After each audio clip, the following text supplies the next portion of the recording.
Hello, sir.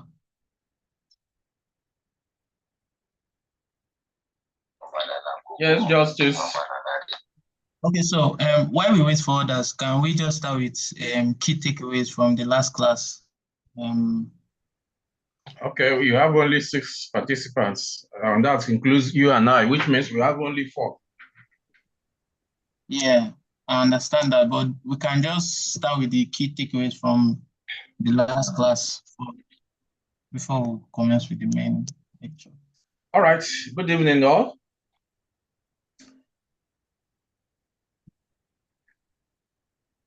Good evening, Philomena. Good evening, Adeola. Good evening, Justice. Yeah. Good evening, ma'am. You're all welcome. Yeah. Yeah, I believe all of you have been taking some classes as you are coming to get to this point, right? Very well, sir. All right. So, can somebody brief us a little on your past lectures, especially the one before this? And let's see how they relate. I hope I'm very audible. You are, sir. Okay. So, who'd like to take us on? Okay, let me start. The very last lecture talked about sustainability and energy management. Oh, In that lecture, we were made to understand the meaning of sustainability. We were made to also know how we can manage energy as it concerns our environment. Yeah. So we equally did a lot of energy efficiency and what we are expected to do, how we can conserve usage of water, how we can manage wastage so that we can actually have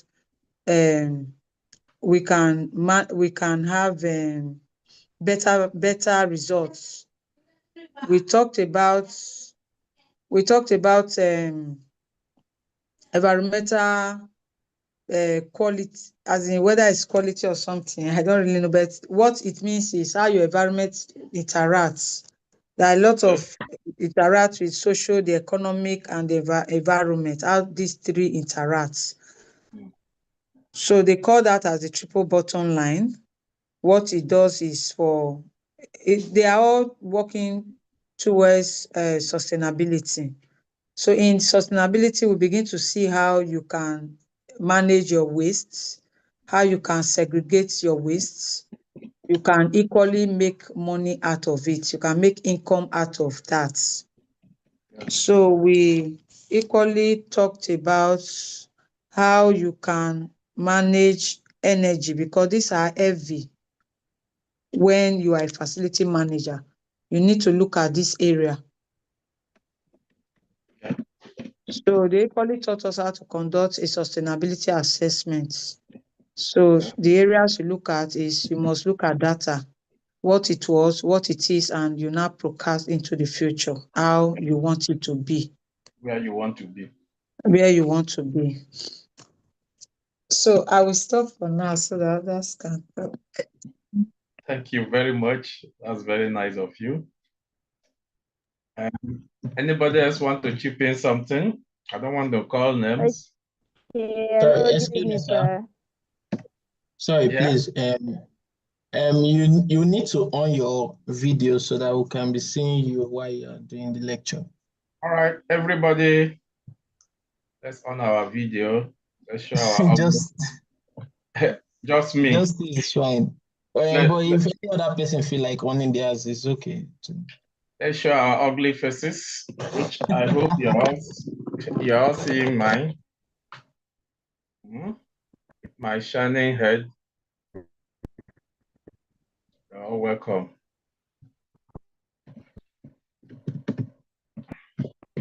Okay. Who was trying to contribute? Was it Adeola? Yes. Okay, so Adeola, please, the floor is yours. Okay, sir. Wow.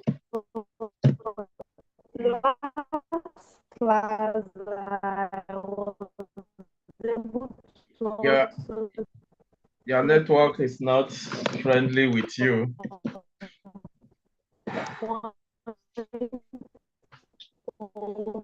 Part of it is Lumina got to learn that some of sustainability factor is. Yeah, I'm not. Hello? Oh, okay. Your network is fluctuating a bit, Adiola. Your network is fluctuating a bit, but I just want you to confirm. Can you hear me clearly? If I can go on. Oh, I miss you.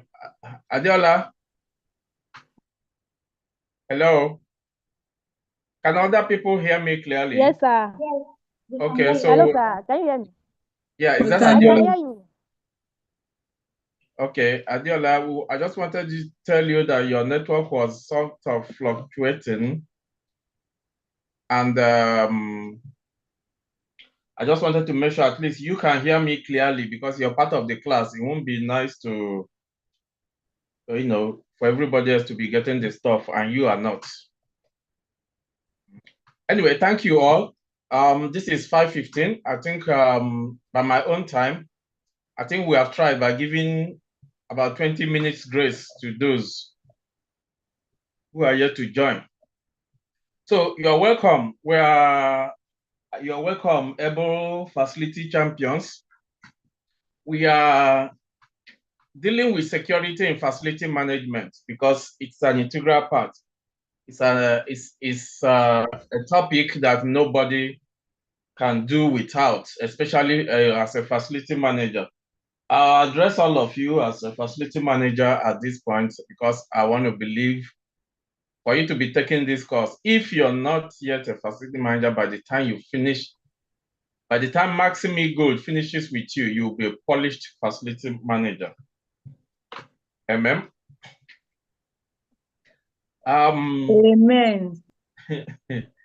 Let's you all took other lectures before mine. You must have gone through certain steps. So we are going to move on because even this course is a bit voluminous because we tried as much as possible to break them down to the nitty-gritty for everybody to comprehend. So this is security and facility management. We move to preambles, which you all know or must have in your distance, and the PowerPoint that was sent to you all. I'm the facilitator. If you read the page, you get much about me, so we don't have to dwell much on that. Phone number, everything is there, you get it. Housekeeping rules, you already know that from all your other lectures that you started with. The course outline, which I believe Justice must have sent you all this PowerPoint before now. Now, we go to introduction to security in facility management. Security is very important, not only in facility management, it's important in our daily life. In all aspects of our life, security is simply being conscious of yourself and your environment. That is it. Now, you cannot isolate or eliminate yourself. You cannot isolate or eliminate the environment. Even if you're able to do one, you cannot do the two.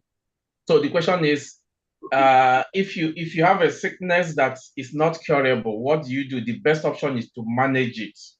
So security is actually the management of our safety and that of our environment, managing it. No matter, there is no environment that's security proof. There is no place that is security proof, no matter what you do or how you do it.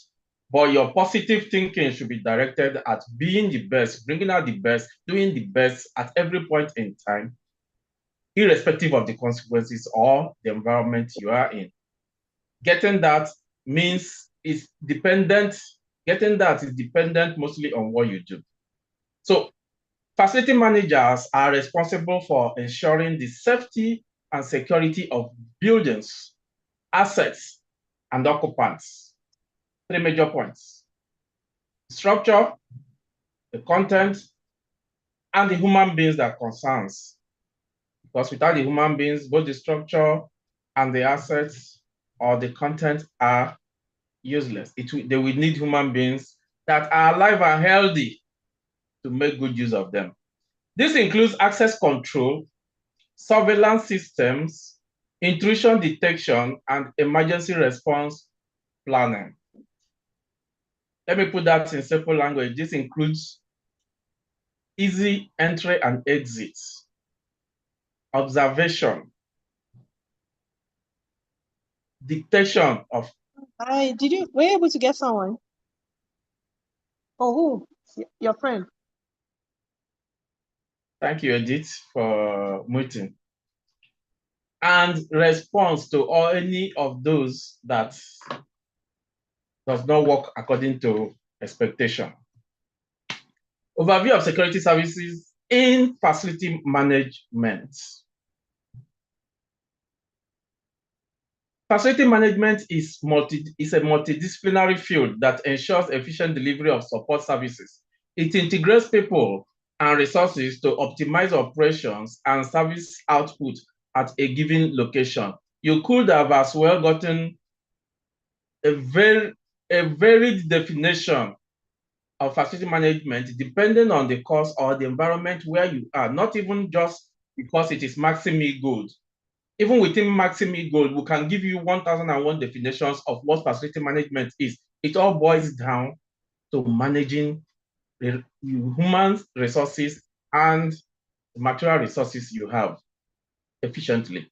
Security is the proactive effort to reduce or eliminate risk to people and assets. It involves protecting individuals, property, data, and operations, both visible and invisible. And in most cases, the security is dependent on the nature of the work you do or the nature of the environment where you are. And talking about environment, as a facility manager, let us be we have no choice. We have to be very conscious of our environment when it comes to security. In fact, you cannot be an efficient facility manager if you're not conscious of the environment and if you do not respect the environment. Simple and basic. That environment can be internal or external. Any of them affects your work and your efficiency as a facility manager. Security services in facility management include the practices, systems, and protocols that safeguard facility personnel and operations from threats, ensuring a safe and secure environment. Safe and secure environment. So long as you are able to guarantee that as a facility manager, your job is done. Strategic importance of security services in facility management. These are the importance, why it's important, why security management is important in facility management. As a facility manager, these are the things you should do. Protection of assets, securing the building, the equipment, and the valuables from theft, vandalism, and damage. Occupational hazard, protecting staff, visitors, and residents from intrusions, violence, and emergencies. Please take note, protecting staff, which deals with your immediate environment, your company, your firm, your office. Visitors to your company, your firm, your office, your immediate environment.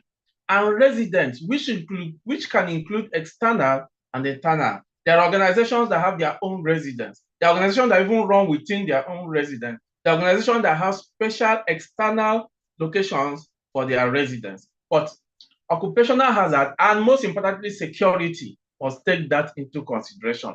In fact, this residence issue is so important that it also affects, it's also a responsibility on the facility manager to care for the next neighbor, the next resident building that's close to you but does not have nothing to do with you. But as a facility manager, in everything you do, you must take that building or that resident into consideration.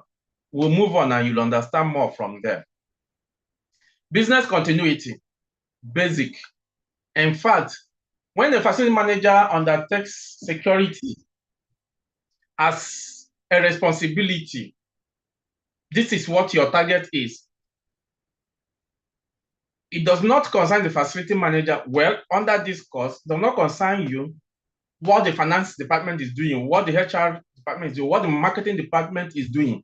What concerns you is that those departments must continue doing what they are doing. That's your own responsibility.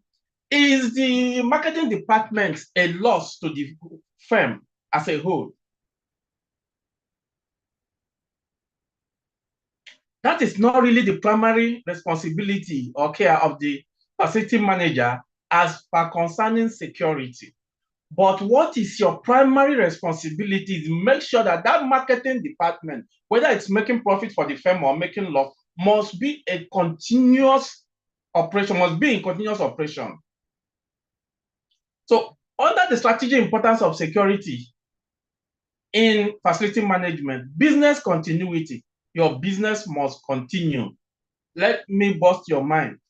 If the office where you're, if the company, the firm, the organization where you're working for is raised down by fire today, the primary responsibility of the facility manager is how can this organization, which is raised down by fire today, get into business tomorrow?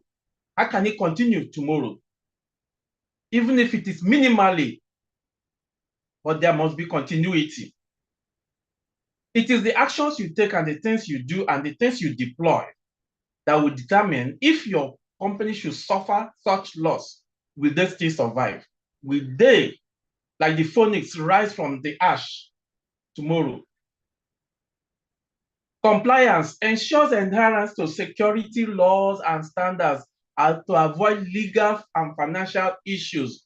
Compliance does not only concern you and what you do internally as a facility manager to secure your company and all that. It also concerns you to make sure that your company operates and does things according to laid down rules and regulations of 1, the community, 2, the local government, 3, the state government, 4, the nation. There are rules that governs every business, every activity. Compliance simply means that you must comply with those rules, as apart from complying with your own internal generated and created rules and regulations that guarantees safety, guarantees security, and guarantees health and environment. Reputation management is one of the strategic importance. The things that happen in your environment, the things that happen in your organization, and how you as a facility manager handles them determines how people view your company. If a bank is prone to robbery every time, or let's say an extrapolation was done and they found that Bank ABC every year experiences, let's say, 6 heavy armed robberies that leads to heavy losses of finances, you think people will want to save their money in such a bank? That is where reputation, that's one of the things, one of the areas where reputation is important. In case you are the facility manager of such a bank. CSR, corporate social responsibility. Security reflects a commitment to the safety of others. Remember when we talked about that residence, the neighborhood. Safety of others, supporting social responsibility. The things you do and how you do them. Are you running a filling station and you're a facility manager of that filling station?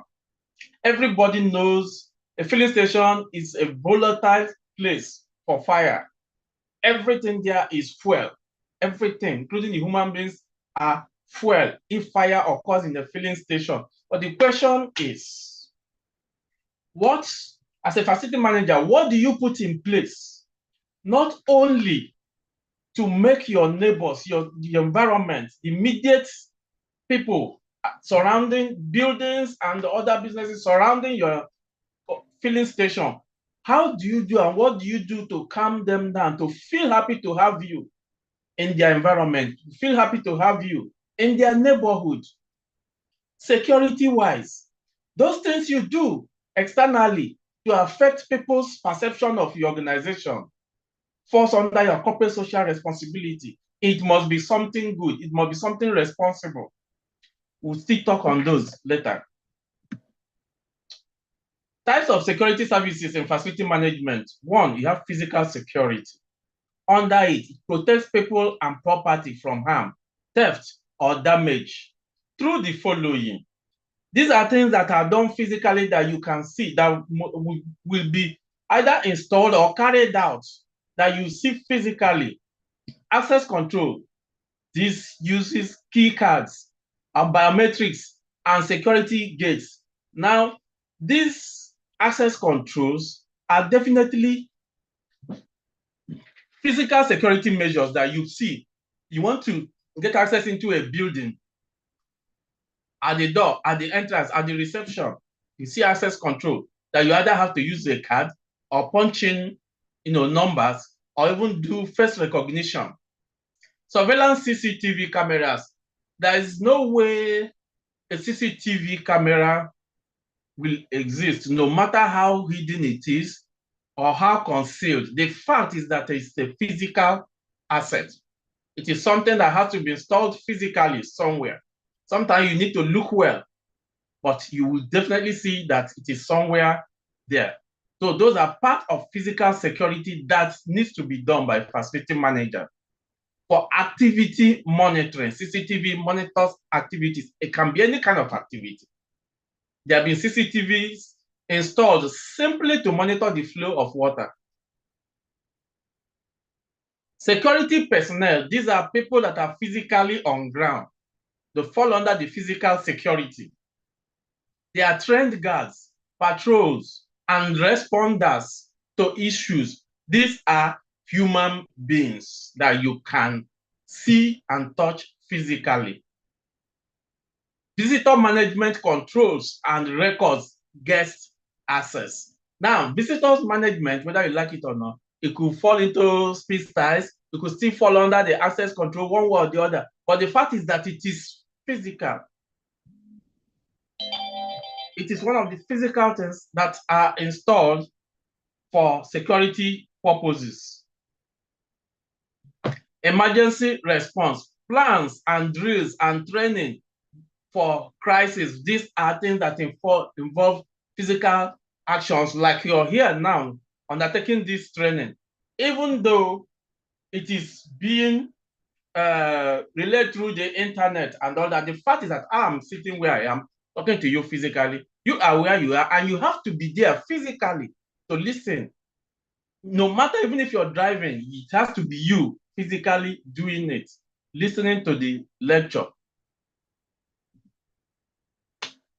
2, cybersecurity, cybernet issue. Now, it protects digital assets and actually function through internet and digital forms through the following. Network security. Things like firewalls and antivirus tools. Data protection, encryption of sensitive data in languages that cannot easily be decoded, either even by the writer or by a third party. Access management, strong authentication protocols that does not easily allow people easy access. Protocols that determine, in fact, there are some access management protocols that you are actually expected to walk through without even knowing that you are being scanned and all that. There are access management protocols and systems that not only requires a card, it still requires you to do fingerprints and even requires your voice. There are some voice-activated access management tools. Operational security. This safeguards critical data by risk assessment, identifying threats and vulnerabilities, the possibilities of anything going wrong as per security-wise. These are assessments that needs to be done. Incident management, how do you define and respond? How do you assess the incident? What in case anything happens or what happens? Again, how do you assess situations to prevent future occurrence? Compliance, meeting regulatory standards, following up. There are instructions of whatever, even your laptop alone. The laptop producer puts warning signs in places, even the battery cover. Please do not remove battery when your laptop is plugged to mains. There are compliances. These are regulations you must meet. Simple as that. On a bigger level, is compliances to government regulations. The industry where you're operating from, does it deal with chemicals? Does it deal with electronics? Does it deal with volatile materials? Does it deal with explosives? For you to run in such an environment, you must know the regulations that guide such environment, especially when it comes to storage of flammables and explosives. If you're a facility manager, it might not be you might not be directly in charge of all that, but security-wise, it is your responsibility to make sure that all regulations guiding all that are followed through. Integrated security solution enhances coordination by integrating the different systems. System integration, unifying security systems. If there's a situation where you have to add, you have to bring in Internet of all things and physical management of your own security personnel. Yeah, you are integrating different things to achieve maximum results of safety and security. Smart tech, leveraging Internet of all things. Sorry, please.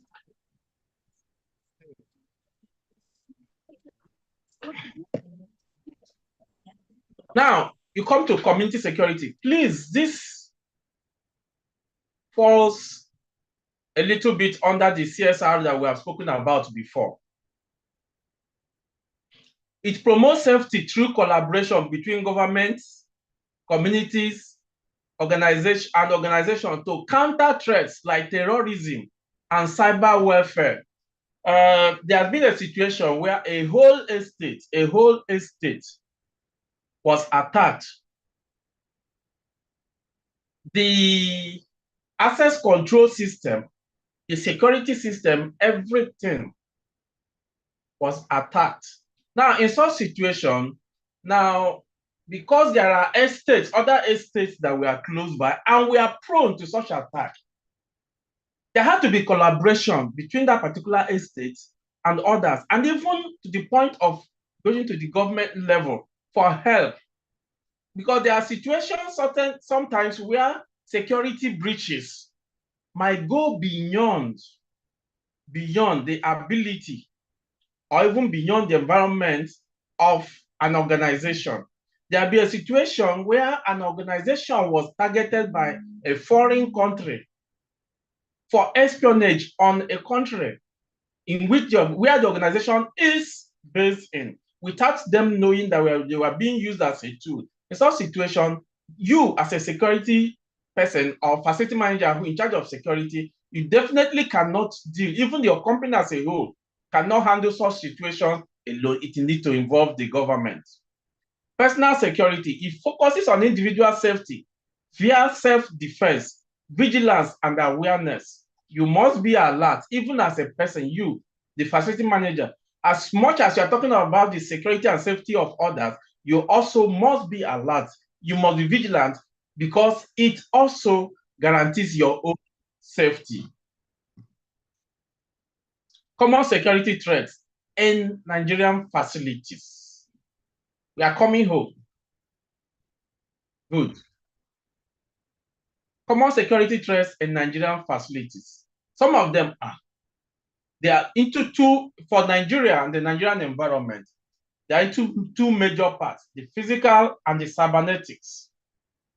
Now, one of the common security threats in Nigeria is the physical aspect. which involves practically all of you. There's nobody that must not have encountered or witnessed or heard by breaking and entering. People break into homes to steal things. People break into homes to even cause damages.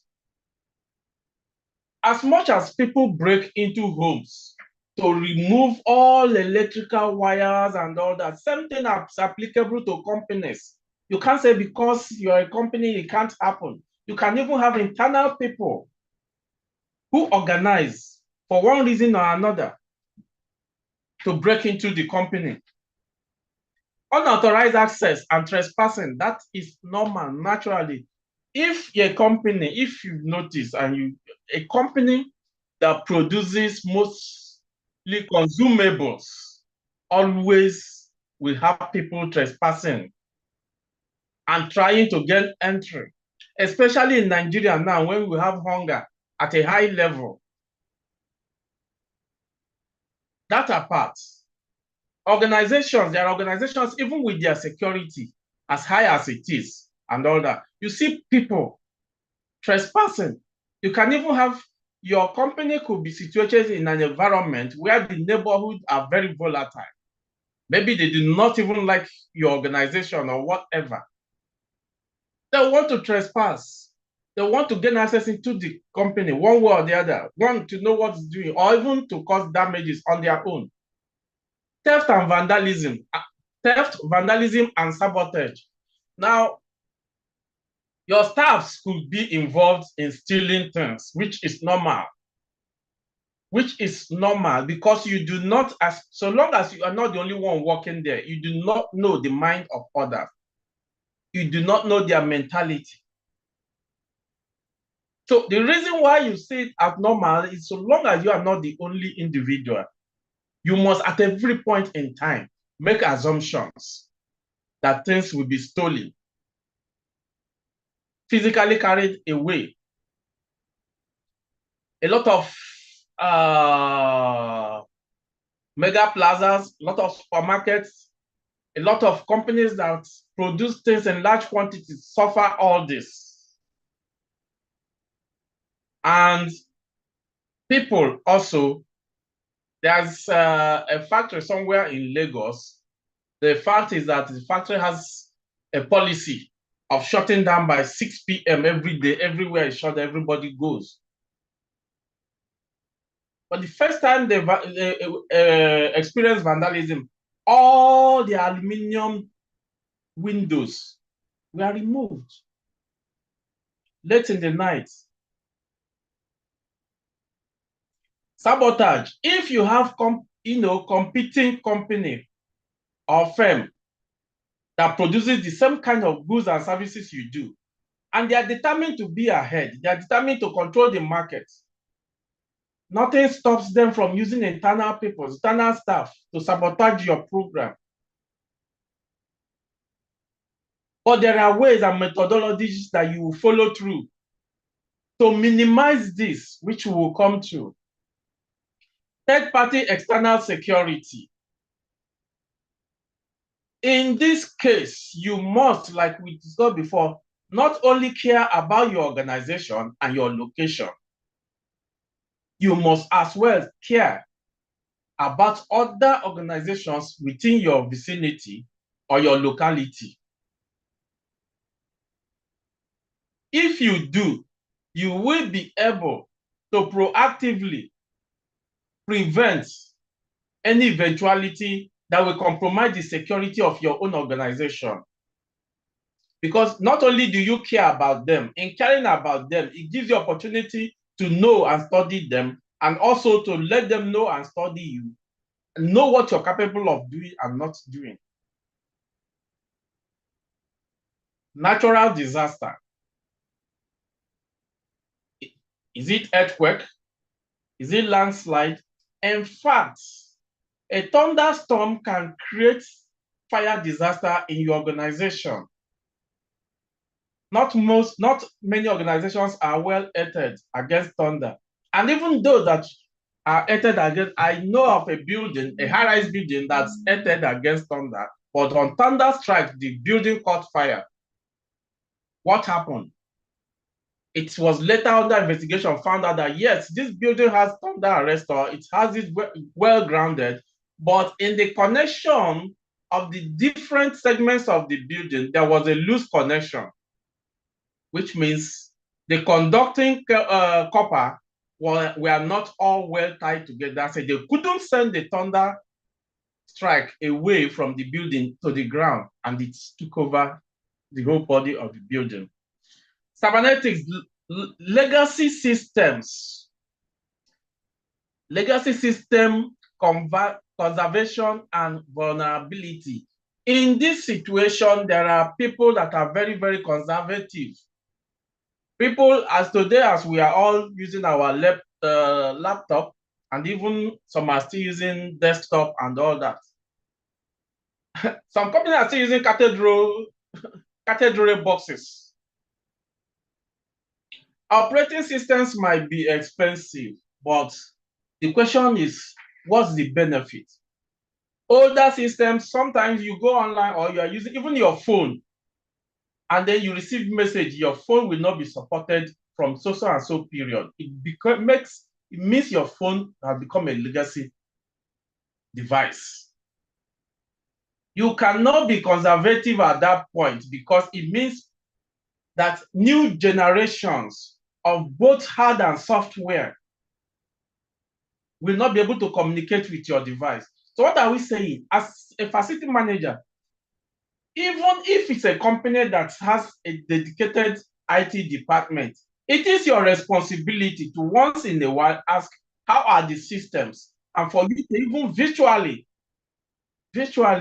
inspect what kind of systems are on ground. Because when the problem sets in where a malware or a virus is targeted at your company, which your old systems cannot handle, that's just what we are talking about here, old systems. You must be updated at every point in time. All your system must be up to date. Data breach is one of the cybernetic ways. You must deploy firewalls and all kinds of protections that is needed in your data system and in your IT department.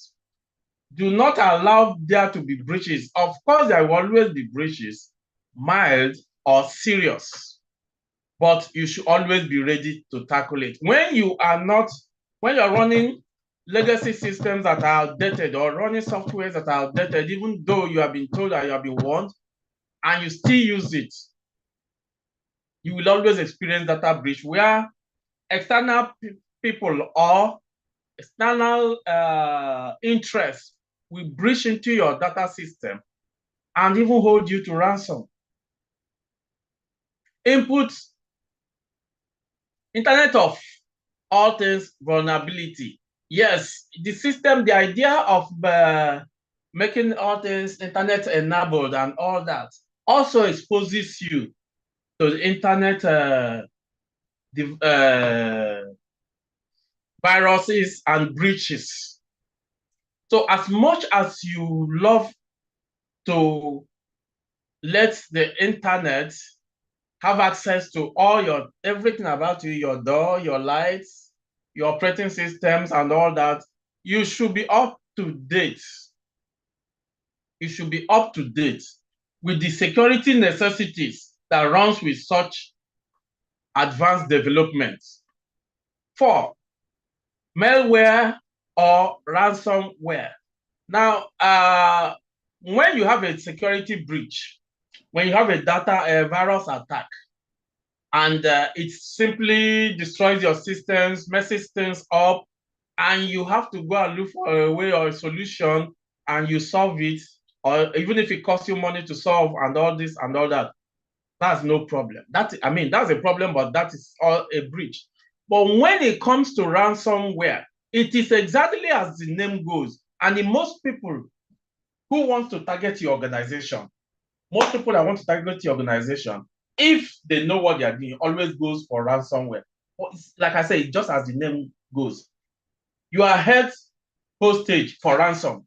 You must pay. In this case, whoever is organizing the attack is making demands. Whoever is organizing the attack is making demands. They affect your system. They could lock your data, they could lock everything or anything.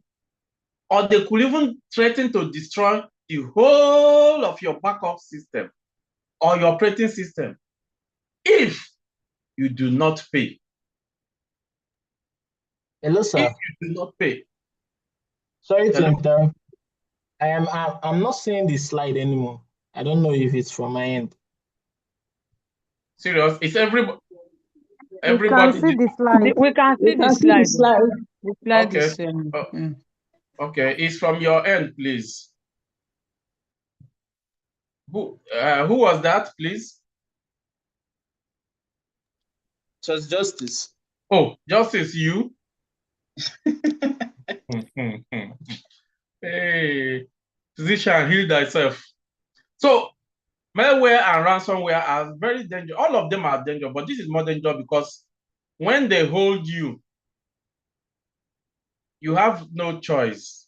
It's either you now have to, trash every system and everything and start again from the scratch, or you make the payment. In most cases, they give you time that we have to pay. And it always runs into millions. So let's, as much as possible as a facility manager, who knows that security is under you. And like I said, it's not uncommon for organizations, developed organizations, to have dedicated IT department. That does not give you, the facility manager, the license not to care about what happens there, especially their security. In fact, do you even know that the access control, there are limitations to who and who goes to the IT department. There are limitations to who have access to the door to the, the IT department. As much as all these are under the IT department, as a facility manager, you have a right to know. You might not even have access to go in, but you have a right to know that these things are functioning, they are up to date, and they are in place, most importantly. Key concepts in physical and cyber security. Key concepts in physical security. Access control. It regulates, if you remember, we talked about this physical and the things. The access control regulates entry using key cards, biometrics, and gates. The biometrics, like I said, it could be in form of numbers, in which case you don't use card, but when you get there, you need to input certain numbers. You could get there and you need to use your fingerprints. You could get there and you need to say certain commands. In fact, some access control just dictates the heat of your body.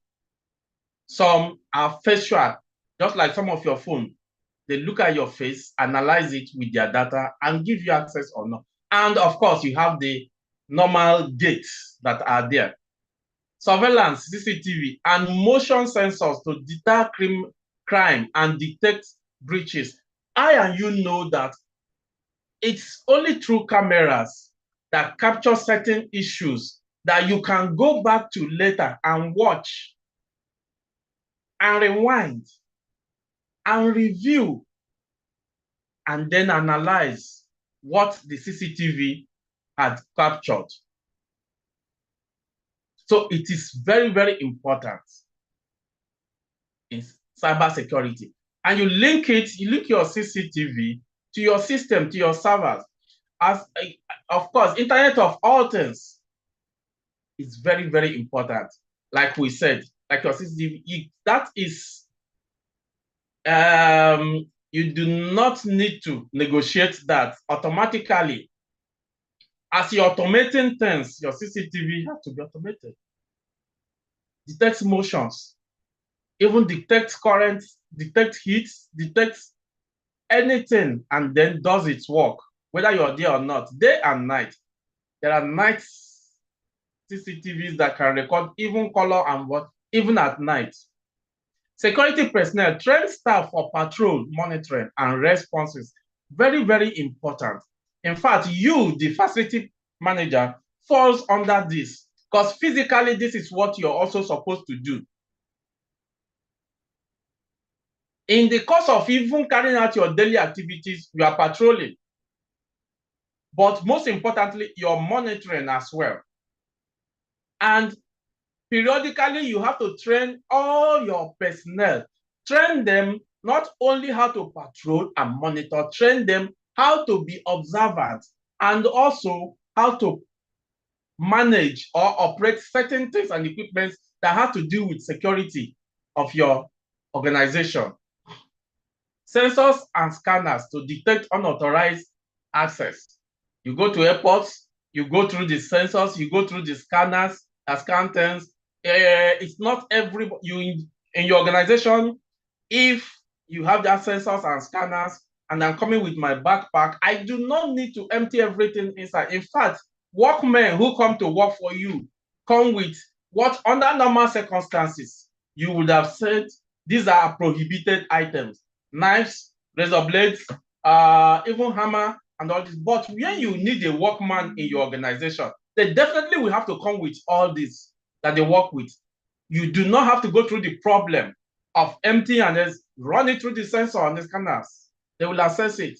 Is there anybody coming into your organization with arm, hidden pistol, or anything? Intrusion detectors and sensors will work on all that. Emergency planning, evacuation plans, drills, and communication protocols for effective crisis response.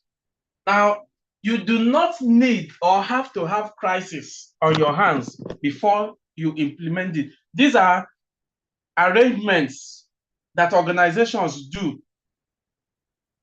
What's the part of the emergency plan? If you go to certain big factories and organizations, you will see an ambulance stand by. You will see fire trucks stand by. Those are plans that have been made. And there are people trained not only to man these equipment and all that, but to put it to effective use when the need be. Now, in most cases, organizations do not want to encounter the cost of making these provisions because they believe it might not happen. In security management, as a facility management manager, you have to take the culture and the environment into consideration.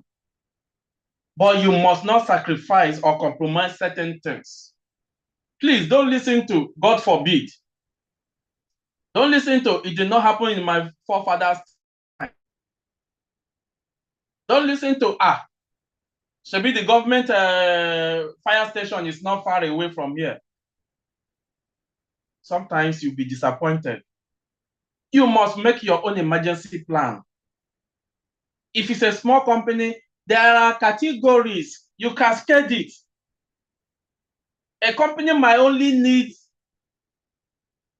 very good fire extinguishers installed that can do the job even more before a federal or state fire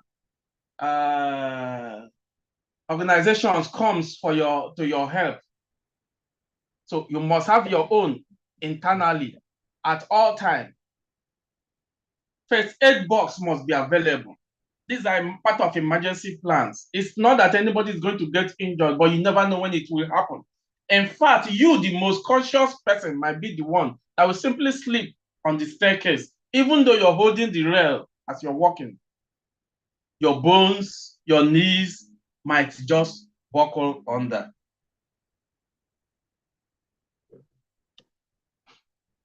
Key concepts in cybersecurity: authentication and authorization. This entails verifying the identity and manages the access via passwords. Multi-factor authentication, in which case you are some places, like I said, all you need is you swipe your card and you go. In some situations, it is not. After swiping the card, you are still expected to put your whole palm on the sensor. And even this, the system still clears you to another level. It could be role-based access control, a situation where, what do you do? What's your job? If this is where ammunitions are stored, Are the secretaries and admins allowed to go to that section?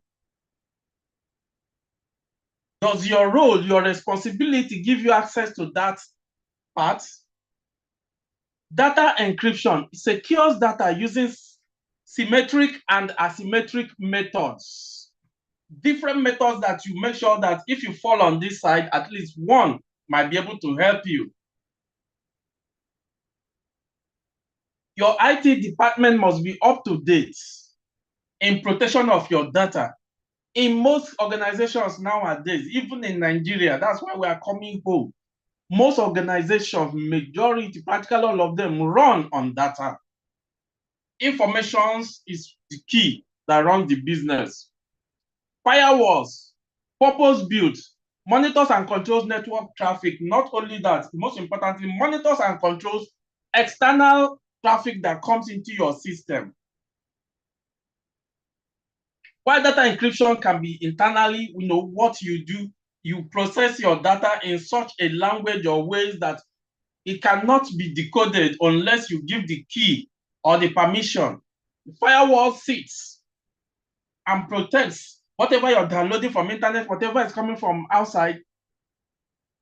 The IT department makes sure it is up and running. Import data processing and monitoring system. It detects and blocks malicious activities, can be integrated into those firewalls. Security information and event management provides real-time analysis of security alerts. As things are happening, event management, it is monitoring and analyzing what is happening at that moment. Companies deploy area vehicles, drones that secure their environment, monitors everything and relays information through the internet. Vulnerability management finds and fixes security weaknesses. You look at your environment, you look at your organization. Excuse me, a company that produces children's formula had to recall 500,000 cans of children's formula. Why? There was contamination. But hello, the production machine is online running. The conveyor belt is online running. The sealer belts, the labeling belt are all online running. How did the stuff, the feed, get contaminated? Apart from looking at the machine and the lines, the production lines, have you looked at the store? What do you have that monitors the store? Where your raw materials come from? Even right from your gates. The supply chain. It is when you do analysis, when you do inspection, when you carry out your work as a facility manager who knows that health, safety, and security are under you. It's when you will find out where the breach came from. It could have been intentional or not. A raw material that was supposed to have maybe been used 2 months ago that has expired was mistakenly run through the production line. It is something like your access control, it's something like your CCTV that can dictate, or when you look at all that you can find out where you were vulnerable, intentionally or otherwise. Integration, that's combining physical and cyber security measures. Unified access control. Picture archiving and communication system, PACS. It manages physical access via cards and biometrics. And also pays attention to what you are archiving. Of what use when you come back, when you fall back on it. In most cases, in fact, you try and separate normal data backup from pictures and even video considering and taking into consideration the volumes and your storage capacity. Local area connection verifies digital access through local authority checks. You could segregate your organization. You have the IT department running its own mini server. You have the HR department running its own mini server before they all integrate into the main company's server. Before they all do their local area connection. They verify it. They try to find problems and analyze it locally, localize it so that it does not really knock down the whole organization. Integration connects physical and digital access rights. Under it, you have the surveillance and monitoring. Physical, the CCTV, as we have talked about, and the network tools, all combined together. Centralized monitoring for holistic oversight, where all information and all the pictures and all the your monitoring come together to be analyzed. They integrate them. In fact, the systems that once there are certain things that the CCTV will pick up, analyze it, and send it direct to a particular department for overview. Incident response. Physical response protocols for on-site security breaches, while cyber response for digital threats. So on-site, both physical and the digital aspects, there should be responses for them. And those responses, as you make response for human beings and all that, you make responses to these as well. Unified response strategy across both domains. You do not analyze one. You do not look at the physical aspect. Somebody broke through the gate or something like that, and you simply ask questions. Megas, who was here when this was done? Who did this? How was this done? No matter what your feedback and everything is, go back later to your CCTV as a facility manager and analyze what happened. If it tallies, okay. If it doesn't tally, then you escalate to another level. Personal training and awareness, you cannot do without that. That is a necessity. Just like you are taking this training now, you must train people. Physical security training, educate on physical security protocols. Teach the people that you deploy, and internally, externally. Those that are in charge of different departments must know what to do. The first aid guy must learn and know what to do if anything happens, any form of injury. The production line engineers must know what to do if anybody gets caught. Maybe your cloth gets caught, your hair got caught, tangled in the machine. What is supposed to be done as fast as possible, even if not as fast as possible, but the knowledge to do it must be there.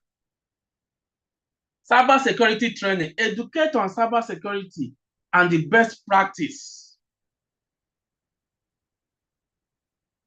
Please, in these modern days, I think IT specialists are one of the most produced manpower from our higher institutions.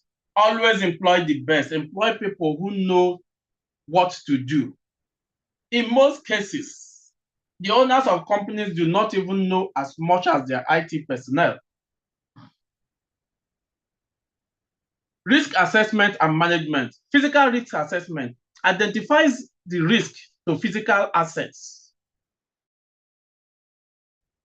Like I just said, how are the physical assets positioned? First of all, the structure of the building where you are. Is it strong? Is it a building that can withstand? Listen, there are some companies or organizations where their production lines are in 3 different levels. Take Nigerian breweries, for example. You have their brewing chambers, you have things in different places. How secured are they? In fact, how safe are they to the people that operate them?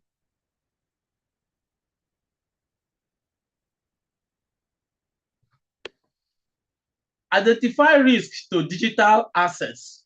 What's your data, your system, even your laptop? What could compromise them? That is something what we have been talking about, but you should be able to know that they can be compromised. Nowadays, when you do work from home and remote work and all that, the system that you deploy definitely has to be the company system, or a company or a system where the company's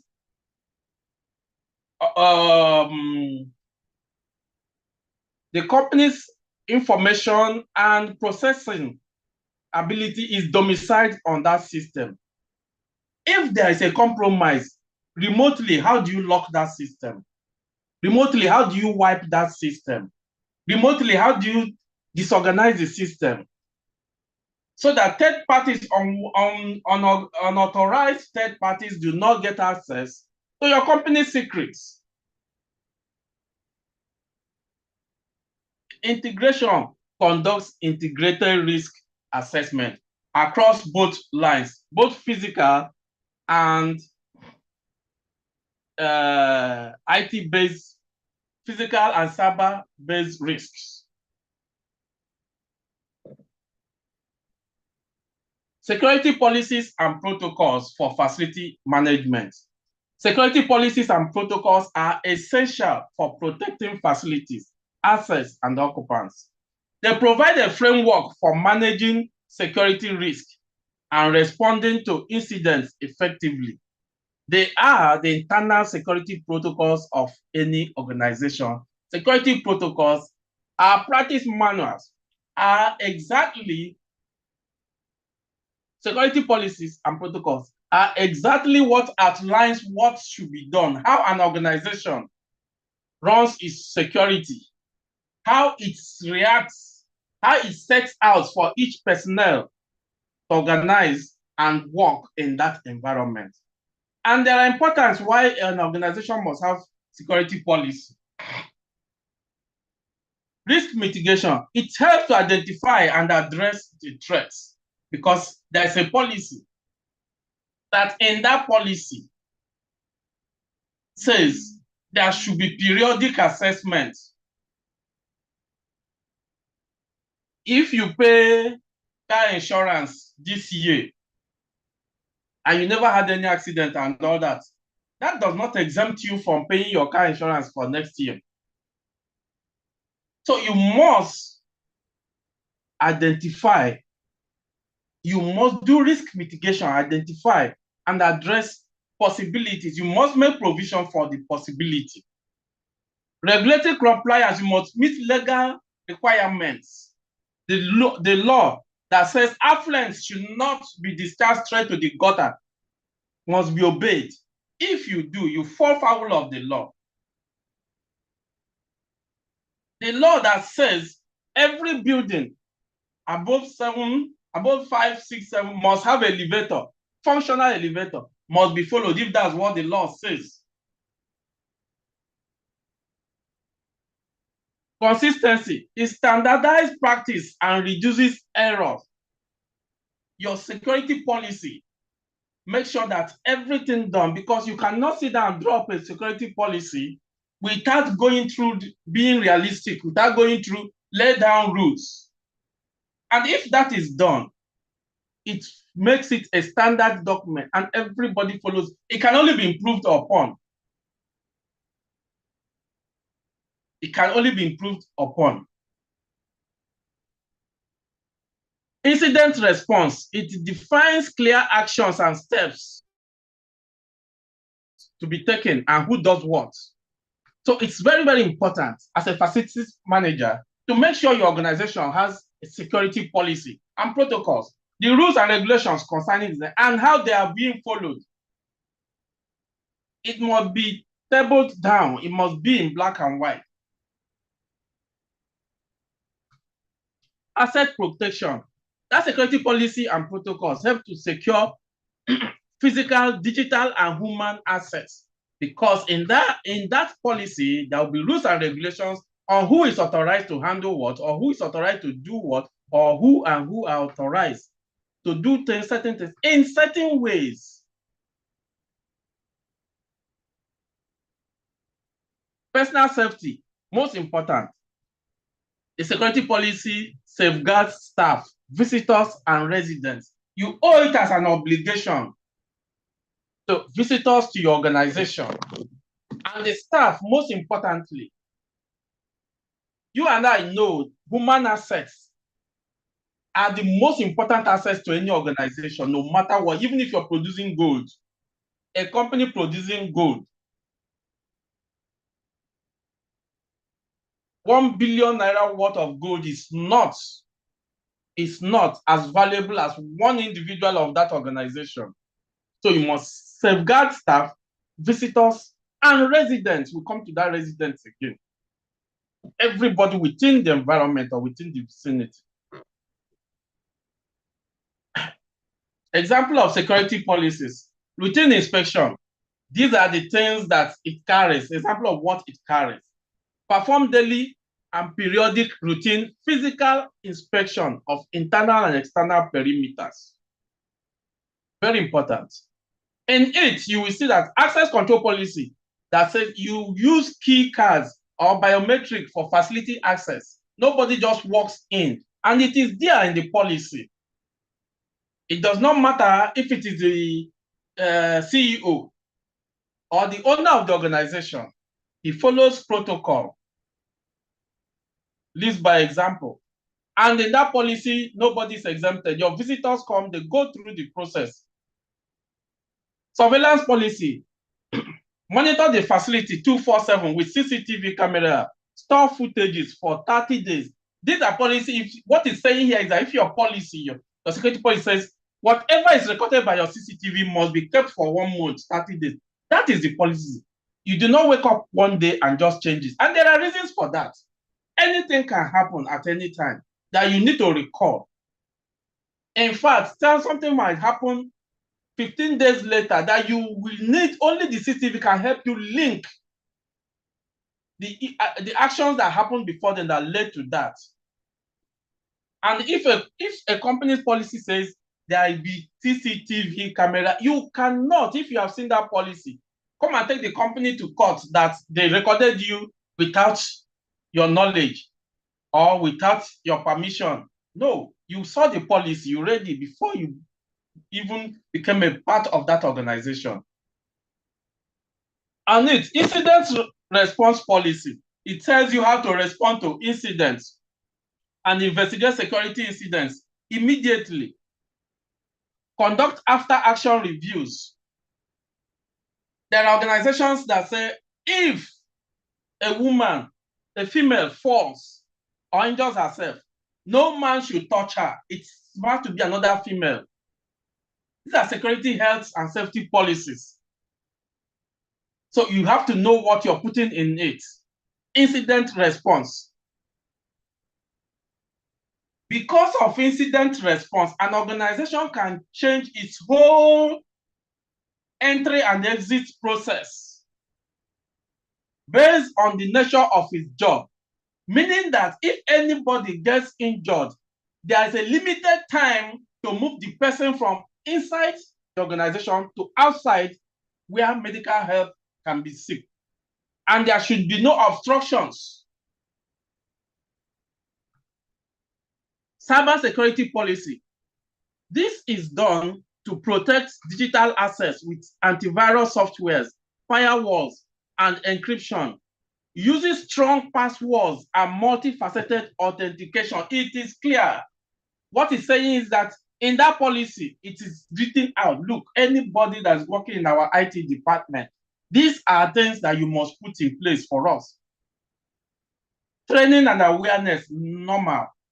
That policy must have it. There must be review of capacity. There must be review of capability. There must be review of ability. People must be trained. Provide security training during onboarding and annual refresher courses. Conduct quarterly security drills. You want to take people, you want to employ people, you have to provide security training. You must show them, even if it doesn't concern them. Most companies do monthly fire drill, not because fire is going to happen, but because if you go and check their onboarding system, you might notice that practically every month, one new individual comes into the organization. Practically every month or week, they have to shift their personnel from one branch to another. And if these branches have structural differences, you have to, of course, in the course of onboarding, put them through on how to survive in such an environment.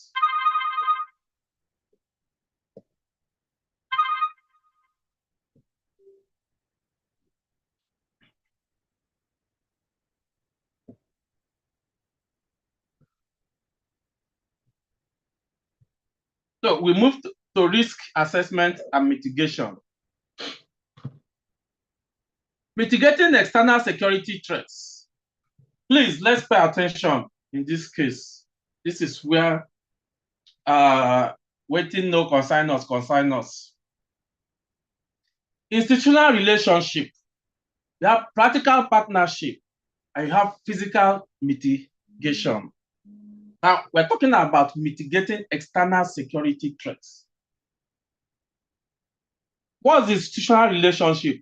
As a facilities manager who is in charge of security, it is your responsibility to know the location of the closest police station. It is your responsibility to know the location of the closest hospital. It is your responsibility to know the location of the closest fire brigade. It is your responsibility to know the location of the closest local vigilante. Now, knowing their location and how far they are from you apart, you must establish relationship with these organizations, be they good or bad, taking Nigeria context, be they good or bad. Now, the police is your friend. Anything can happen in your organization in which you might think the police is not necessary. But at the end of the day, you find out that to exonerate your organization from whatever has happened, you might need a police report. That's just a simple aspect of it. I'm not talking about where staff engage themselves in physical fights that draws blood, injury, and one, whether the organization likes it or not, whether the organization has internal mechanism or not, one of those takes off straight to the police station, automatically the organization is involved. So you not only know the location of the police station, you know how they operate. You establish relationship with the DPO or whoever. Most importantly, if there is any breach of security, if you, the facility manager, you are told you are closed work, 6 p.m., everybody has gone. All of a sudden, a neighbor calls you at 10 or 11 p.m. in the night that they notice movements in your building, in your organization. Then you will see the importance of having a relationship with the police station. Let's take, for example, your office is in Yaba, where that is happening. You live in Ikorodu. The only thing comes to your mind is to call the closest police station, which you must have had a relationship with. Relationship in ways of their phone number, the contact number, the personnel, the DPO, the address. You call, please, my company is under threat. So and so and so I've just received. And of course, they will tell you, where are you? You say, I'll see where I am. If merely telling them and knowing how many miles away you are, they are on their alert. They are moving straight to your organization, to your company. And it is their responsibility to do that because your company generates tax and pays to the government that pays their salary. I do not need to talk more on the rest. The local vigilante, the hospital, the fire brigade, the same thing is applicable. You will need them at one time or the other. So you must know where they are located. You must have a relationship as a facility manager who is in charge of security. The local vigilante, you must establish relationship with them because they might be your only hope at a particular time. External aggression might come in. And most importantly, when you people are not around, they are the ones in charge.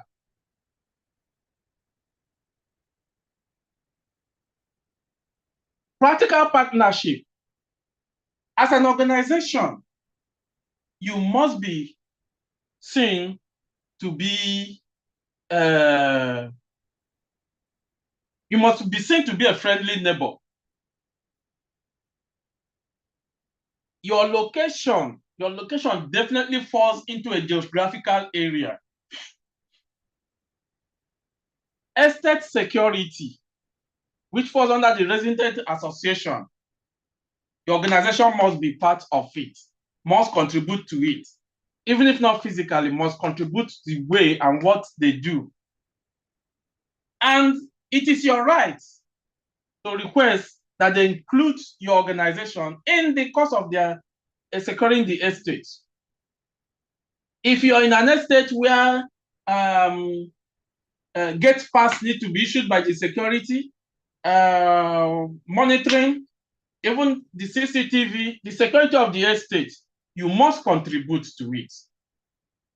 Community development associations, you have landlord associations, residents associations. Your organization must belong to one of these for your own safety, for your own security. Your organization must be one of those actually championing this kind of associations. Because the side effect is that when you join hands together, you are stronger. When you have issues, and whether you're there or not, they look after your interests.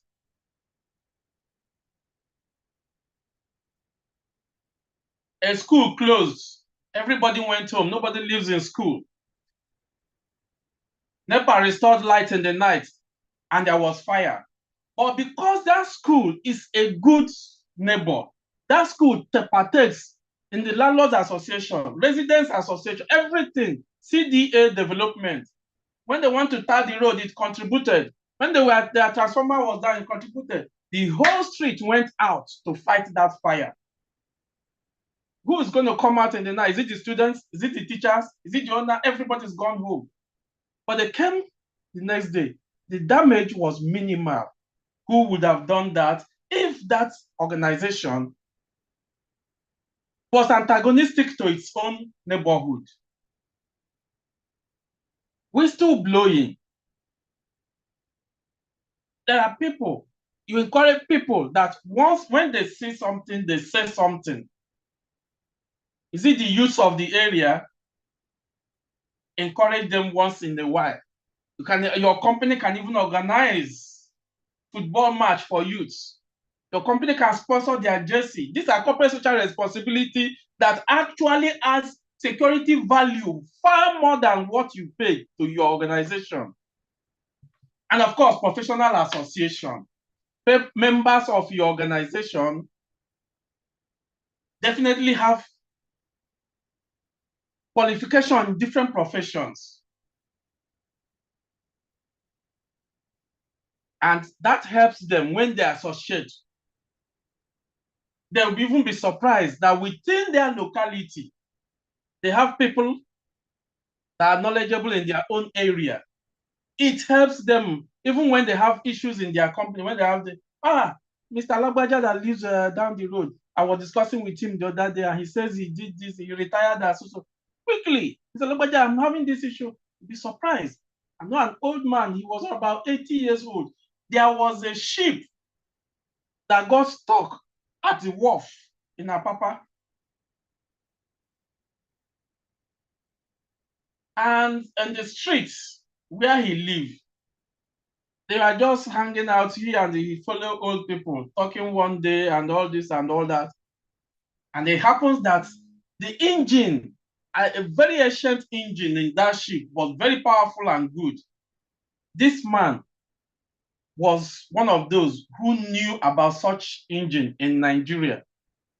So the son of his friend was not complaining. The father was complaining that his son had been sitting at home because their ship got stuck and not been going to work. So the man asked, and he said, yeah, so and so. So he said, tell your son to come and see me. Because he mentioned the name of the engine. The son came to see him. It was that old man, almost 80, that went to Apapa and went to that ship and told them. It was not even too much problem because it's something he knows. That's how professional association solves problem. 2, under that practical partnership, corporate social responsibility, which I just mentioned. The organization, for your safety and your security, must be seen to be useful to the environment. Must be seen to be useful to the environment where you operate from. Now, in corporate social responsibility, an organization, you as a facility manager, can convince your organization to take a school that's located close by, repaint the school for them, or repair their furniture, school furnitures. Do something, even offer award scholarship based on your company. Children are one of the best forms of advertising. They will advertise your company. They will advertise your company when you buy, school bags with the label of your company on them and dash the school free of charge. They will advertise your company. Print notebooks and all that. You are securing your own organization within that area. Legal and regulatory compliance under that practical partnership. As a facility manager, talking about security, you must make sure that there is no reason. Now, imagine this situation where your company is, let's say, on Awolowo Road in Ikeja. You're producing probably electrical wires and all that. Then all of a sudden, one day, the whole traffic is held. You see people, police with gun and everything running, marching into your company, marching out with standard organization of Nigeria officials. Why? That the company was producing low standard cables that could make houses catch fire and all that. The question is, what was the standard you were supposed to produce? That action alone creates a bad PR for your organization, whether you like it or not. Whether people saw it and just drove past, or people saw it and stopped. For the fact that you not follow the legal and regulatory compliance in doing all your activities, it's a dent on your PR. Now let's move to physical mitigation. Surveillance cameras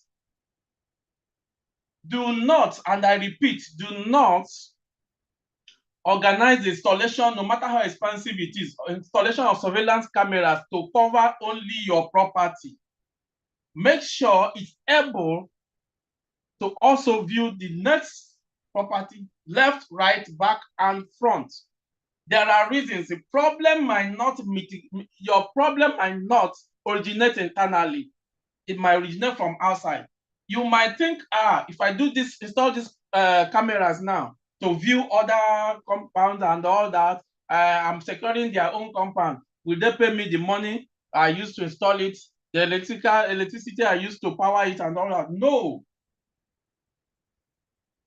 There are more than 101 reasons why your your CCTV should have a wider area view. Perimeter fencing should be strengthened. As a facility manager, this is something that you have to inspect at all times. Because as much as you feel comfortable in your office that you have perimeter fence, a chain is as strong as its weakest point. Employee awareness, which is also part of the training.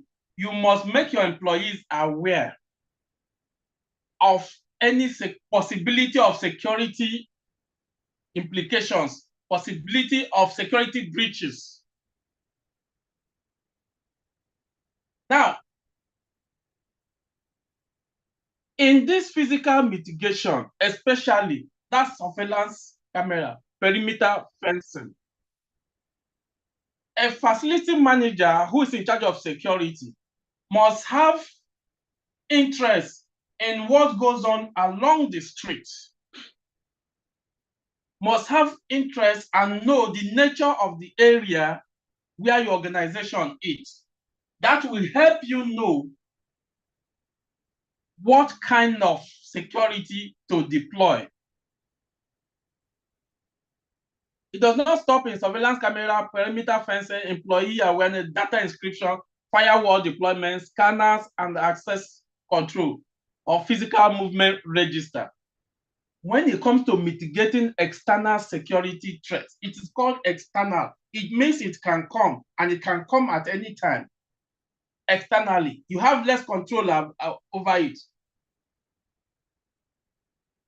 A facility manager in charge of security must know the nature of the road where your building is, must have a rough idea of traffic frequency, both vehicle and human traffic frequency.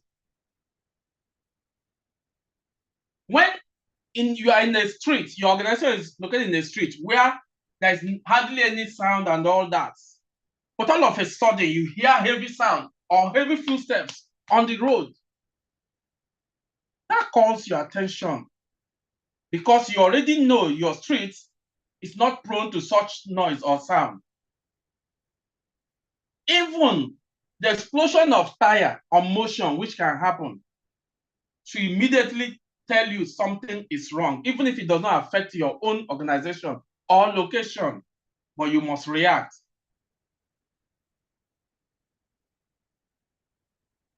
Please, mitigating external security is a very, very important thing as a facility manager. Conducting risk assessment for properties and facilities. The importance of risk assessment is that it identifies your vulnerability, which we have spoken before. It spots security gaps in facilities. It shows you your blind spots. It shows you your blind spots. If you do this vulnerability assessment consistently, you will also see the gaps, even in what you have put down yourself. You can even test it and see how effective this your security proofs that you have put are. In the course of testing, you will identify gaps that needs fixing. Mitigate risk. Develop strategies to prevent the accidents from happening. If it's a policy that once the floor is wet, there must be signs saying wet floor, it should be done. It should not be compromised. If there's a rule that says going down the staircase, you must hold the staircase rail, it must be applied and followed through. Ensure compliance that meets legal and regulatory standards, and compliance that meets your own internal demand, your desired requirement. Look, it costs less. It costs less to prevent than to cure. Enhance security, continuously improve security measures.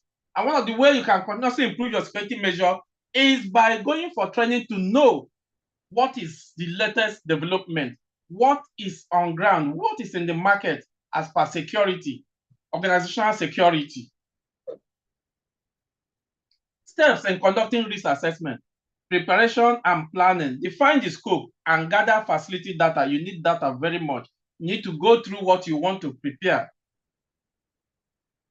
See what and what are required, what and what are on ground.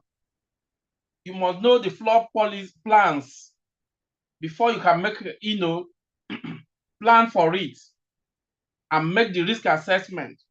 In some buildings, the staircases are not proportional to each other. Some floors might have very narrow staircase, while some have wide. Now, in wide staircases, the tendency to run down is there. The question is, what should you do?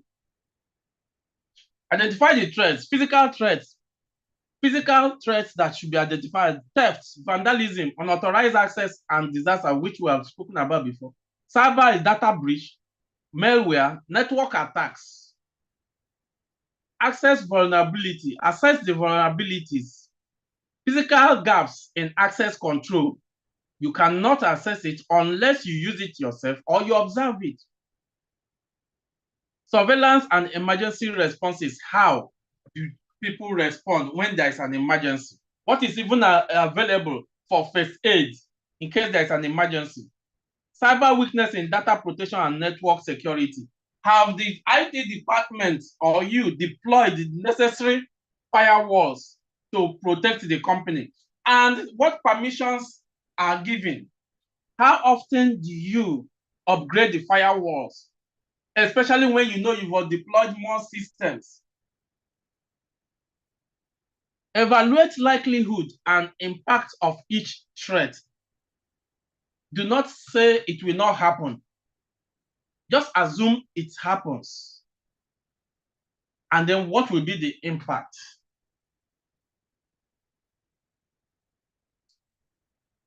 Say everybody in the account department, let's say one person in the account department gets flu. These are all part of it. Now, the question is, if this person is allowed to come to work, will this flu affect the rest members of that department or not? If the person is indispensable, let's assume work needs to be done. Let's say this is end of the month and it is that person that has to prepare salaries and all that. Have you thought of, okay, the person can come in, but we apply containment policy. Contain the person in a particular area, isolate the person where the person can work, but will not affect each other, other people, other members. So that way you still achieve your results, keep others healthy, while you look into the health of the one that is a bit down. Develop mitigation strategies. Physical, improve access control, surveillance and staffing. Improve the access control, improve the surveillance. That's always be alert in case anything happens. And make the staff understand that see something, say something, and the organization will do something. Enhance firewalls encryption and platform audits. If you do not do audit, if the IT department keep deploying at the rate of two additional laptops every month, and the firewalls and the protection, the encryptions are not increased subsequently, definitely there will be an error. Definitely there will be a breach. Definitely there will be a crash. Documentation and reporting. Create a detailed risk assessment report with findings and strategies. Develop an action plan to address identified risk. Review and update. Conduct regular reviews and update them. Continuously monitor and enhance security measures. To conduct your risk assessment, these are the tools you need. You need your risk assessment software. It automates risk identification and analyzes them for you. For example, you have the logic manager, management resolver. Physical security tools, assess access controls and surveillance, e.g. audit them, checklists, pen testing kits, yes. Cyber security tools, evaluate network and data security. risk frameworks, provide structured assessment methods, incident analysis tools, identify trends using past data, normal. You go historical. That brings you to your present, and then with that, you can analyze what your future is likely to be and where you are likely to be. Identifying security threats, internal security threats, corporate espionage. Now, you have to, well, not only when onboarding, that is why it's important for you to constantly review issues. In your case of constantly reviewing issues, you also constantly review people. There could be people sent to your organization to carry out corporate espionage, in which case they are coming to see your corporate secrets. They're coming to steal your corporate secrets. They're coming to steal the things that make you stand out. If Dangote cement is the best in the market, why will Lafarge not try to know what makes it the best? If Coca-Cola is the best, why will Pepsi not try to know what makes it the best? But if Pepsi comes and asks Coca-Cola, why? What's making it the best? Coca-Cola will never say. So the extreme is corporate espionage, planting people who will go and steal those secrets, those trade secrets. And even in the process of it, might cause damages. Identifying security threats. So you analyze people, you assess your personnel, and also assess your system, because it is coming through physical and cyber. People could send softwares into your system that will be there stealing your codes, stealing everything. Human error, natural. People could make error. This is also an internal security threat. The man that is in charge of automatically locking the main gate, which is automatic, nobody needs to push it automatically, could mistakenly have hit the open button before he closed work. Mistakenly. Or he could have even been, taking a cup of tea, and then putting it down, it touched the button. We wouldn't know. Or he wouldn't have looked back to see on the monitor. Errors can happen. The guy driving the forklift that lifts the crates up might not know that somebody on the other side is bending down to pick a bottle, and he runs over you.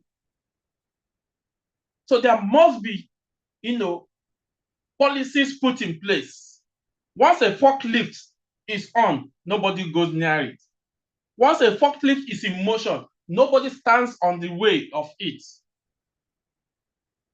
A forklift must not stack things that must go above the driver of the forklift. These are policies. Physical theft, people steal. Stealing is not just like stealing a colleague coming and stealing your phone. There are some kind of stealings that will render your company useless.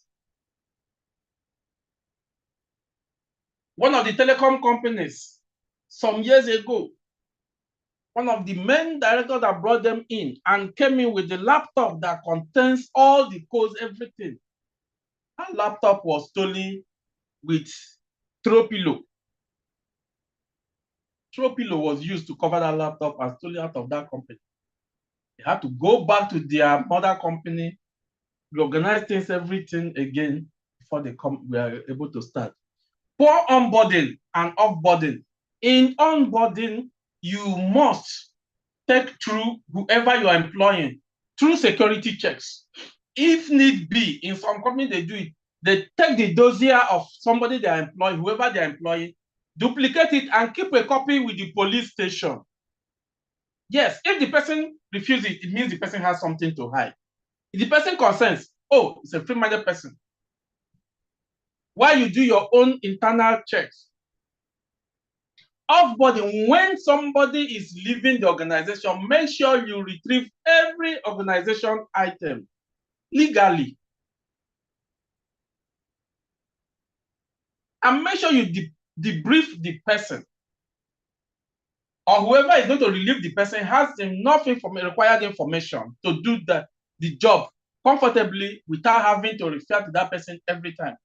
Protocols must be followed. If the protocol says every visitor that comes must not go beyond the reception until cleared, every visitor that comes, even if it's the visitor of the organ, must sit at the reception.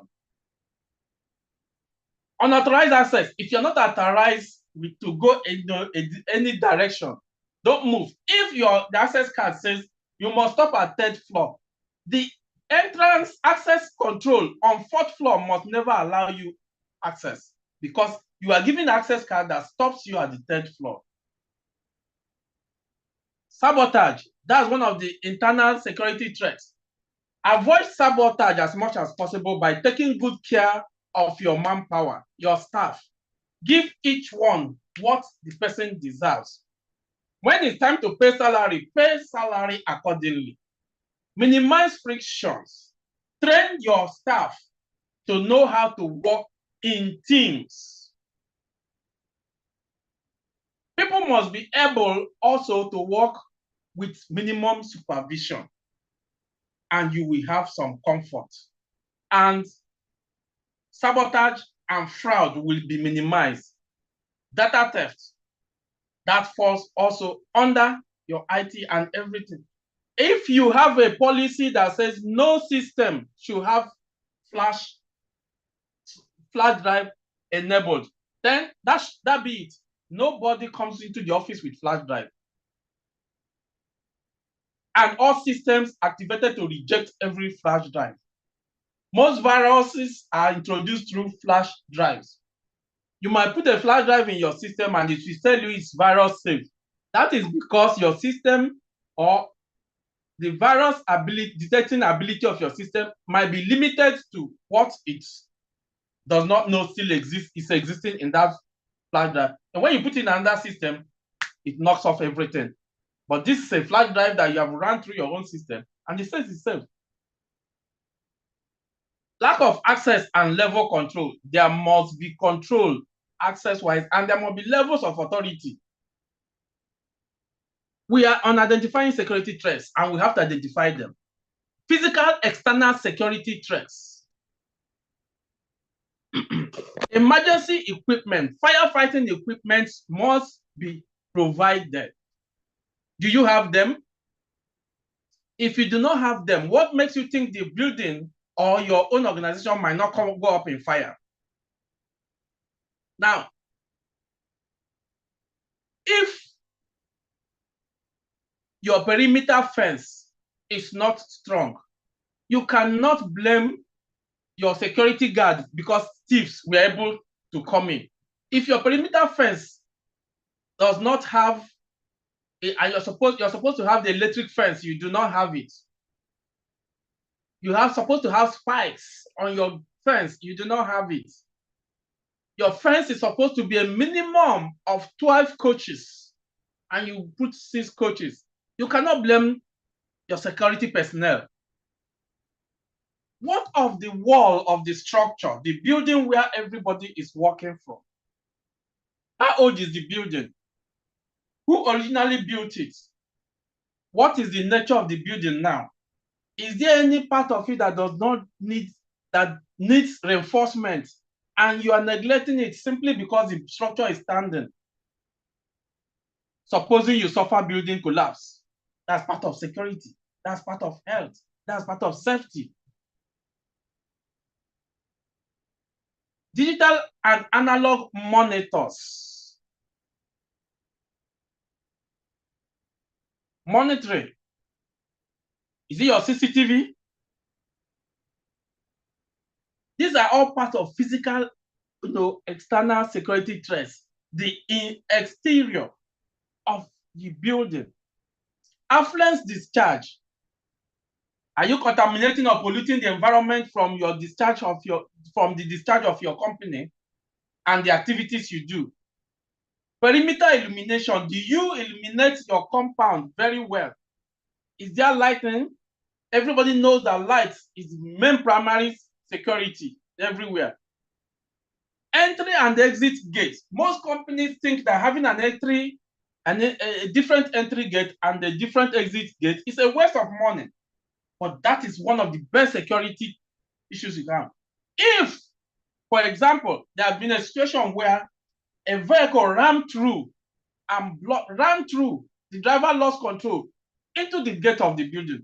Nobody could go out, nobody can come in, but the vehicle was stuck on the gate. It had to take fire brigade to come and pieces the vehicle to get that. But if you have the different gate for entry and a different gate for exit, it would have been easy. Again, the good thing about these two different gates is that if there's an emergency in, you will have two gates that people, if it's a company that has a lot of people, you will minimize the possibility of trampling on people as they are rushing out, because you have two gates in which they will all follow. Those are all the exterior, which concerns the outside of the building where you are working, the outside of the building where your factory is, the outside of the building where you are the facility manager, come security manager. But what of the external, beyond the building? This is securing your organization's operational parameter from security elements beyond your control. Neighboring physical structure status. As a facility manager, if you know about facilities, merely looking at the next building, the neighbor's building, you will know the nature of the structure. There are some buildings that, the way they are built, from up, somebody pours water, it falls into your own compound. Serious friction creating ability.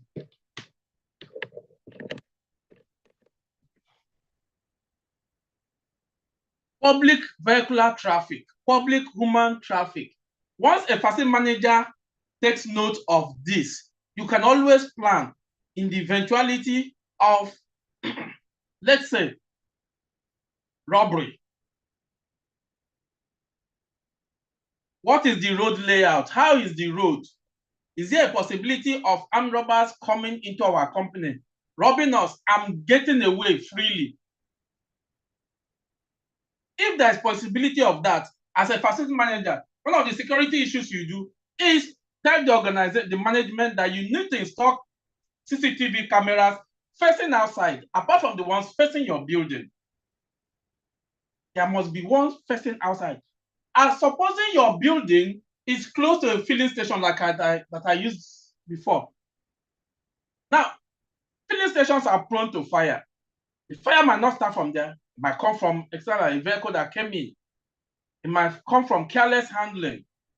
But at the filling station, it's not next to you. But you and I know, if the fire gets out of hand, it will consume your building. So for that, when you install your internal fire fighting equipment, you have your fire extinguishers, you have your fire reel, you tell management that you need to install also outside, even close to the gate. And they'll be like, why? And you say, because with the nature of the business that's being done close to us, filling station, we are also prone to fire accidents. And you defend it. That is a security risk. But you cannot stop their own business, just as they can't stop your own business. And they have put everything in place. They have fulfilled all the legal requirements that they need to do as a filling station. But what of you? The requirements of a filling station that needs for their security and safety is different from that of you that runs just an office environment. But you will go a step ahead of that, a step beyond your own requirement, because you know what can happen. Talking of the human traffic and all that, are you in an area that is prone to area boys? Are you in an area that is prone to transport congestion? People, bus stops here and there. You must deploy security gadgets that can help you. You must have security patrols, security personnel at all your gates, not one, but not minimum 2 at every point in time. Costs money, but saves you more. You must know, like I said, the nature of the roads and assess them. If you are in a company that's in a T-junction, you have 3 roads coming, in fact 4. coming this way, coming this way, coming this way.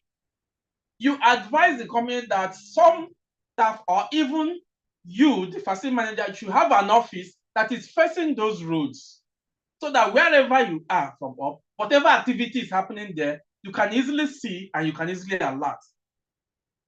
Identifying security threats. A facility manager must be able to identify them. External third-party business activities. Just like I said, the filling station. Your building could be next to a company that deals on, maybe sells generators. Might not be brand new, but these people that repair and all that. And a fire could come anytime, or naked wires could lay around. As much as you cannot stop their business, you must know what the nature of their business is, so that if there's security risk or health compromise, you know what to do, both for your own internally and for them. Supply chain security. You must know who your suppliers are.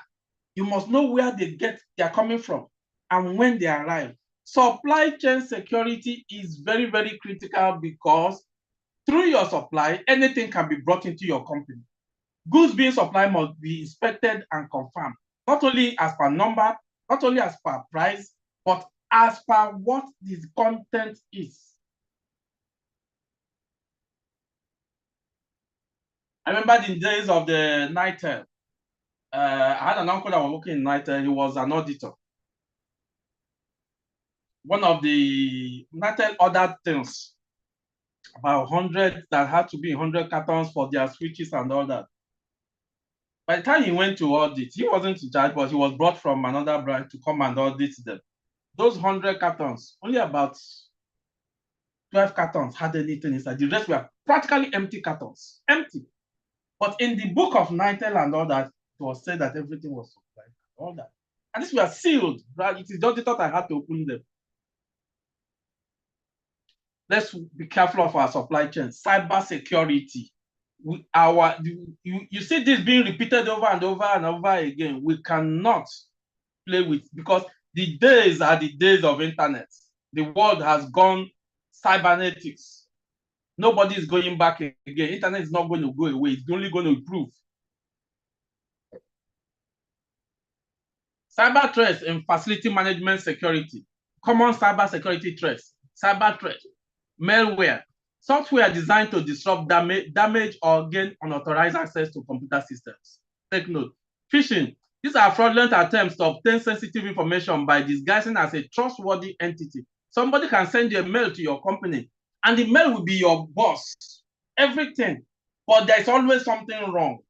If you are very observant, this is why that members of the organization must be made aware of security antics and all that. They must be part of the organization. If you observe very well, you see something wrong in that address. But if you don't, you click on it and you act. Maybe your boss has requested that you transfer so and so millions, and you do that because it's your boss. It is when it happens that every investigation and other will show you that the mail you are looking at was not true mail. Ransomware, malware that encrypts a user's data and demands payment for decryption key. We spoke about it. They will always, they are kidnappers. They will seize your system. You pay or you give up. Denial of service attacks, attempts to make a machine or network resources unavailable to its intended users. Some of you might have experienced this in minor ways, but when you look closely, you see that is a minor level of denial of service. Managing cyber threats in facility management security. Cyber threat management. Patch management. It regularly updates systems to fix vulnerability. You must allow it and you must activate it. Patch. Employee training. Teach staff to spot threats, like I will just discuss on that issue of your boss sending mail. To spot threats and follow security best practices. If the IT department and the policy has said, the office security policy has said, once the IT department sends a mail that so and so mail should not be opened, you must follow it through, or that it should be forwarded to IT. Do not forward it to IT. They have the antidote to treat it there. Backup and recovery. Ensure reliable backups and disaster recovery plans. This helps you to recover. Now, your backup and recovery, you can have on-site backup, or you can have off-site physical backup. Now, you could dedicate a server or a system that backs up all your activities for the day, and periodically it backs up. There are many ways to treat this. It's either it is domiciled in the safe there in the office or somewhere in an office, or somebody is dedicated to take it home every time and bring it the next day. So if anything happens, you plug and play. Now you can also decide that something, I don't know how many people know Montgomery at Yaba. It's a vault service organization. You take things that are precious there. You could also do backup monthly, physical, in a high density backup system. Take it there and go and keep it. 2 months later, you do backup, go and retrieve that one, replace it with a backup, or go and add to it. So you could have, external backup. Of course, the cloud backup is there. The cloud backup is there, which is good. But a lot of people don't feel comfortable knowing that they have something that they do not see or know where it is. Not that they do not know where it is, but may not touch it or have control over it. But all those helps you in business continuity, in which case, if there's an eventuality, you plug and play on all those. Some you, of course, need to pay money, and some, unfortunately, you need to start, because by the time you backed up and by the time the incident happened, you'll have to go back to be able to work your way through again. Network sedimentation, isolate network areas to contain breach and protect data. We have talked about this, assuming the HR department has their own mini and they're isolated, that processes and does everything and gives permission before informations are transferred to the main server.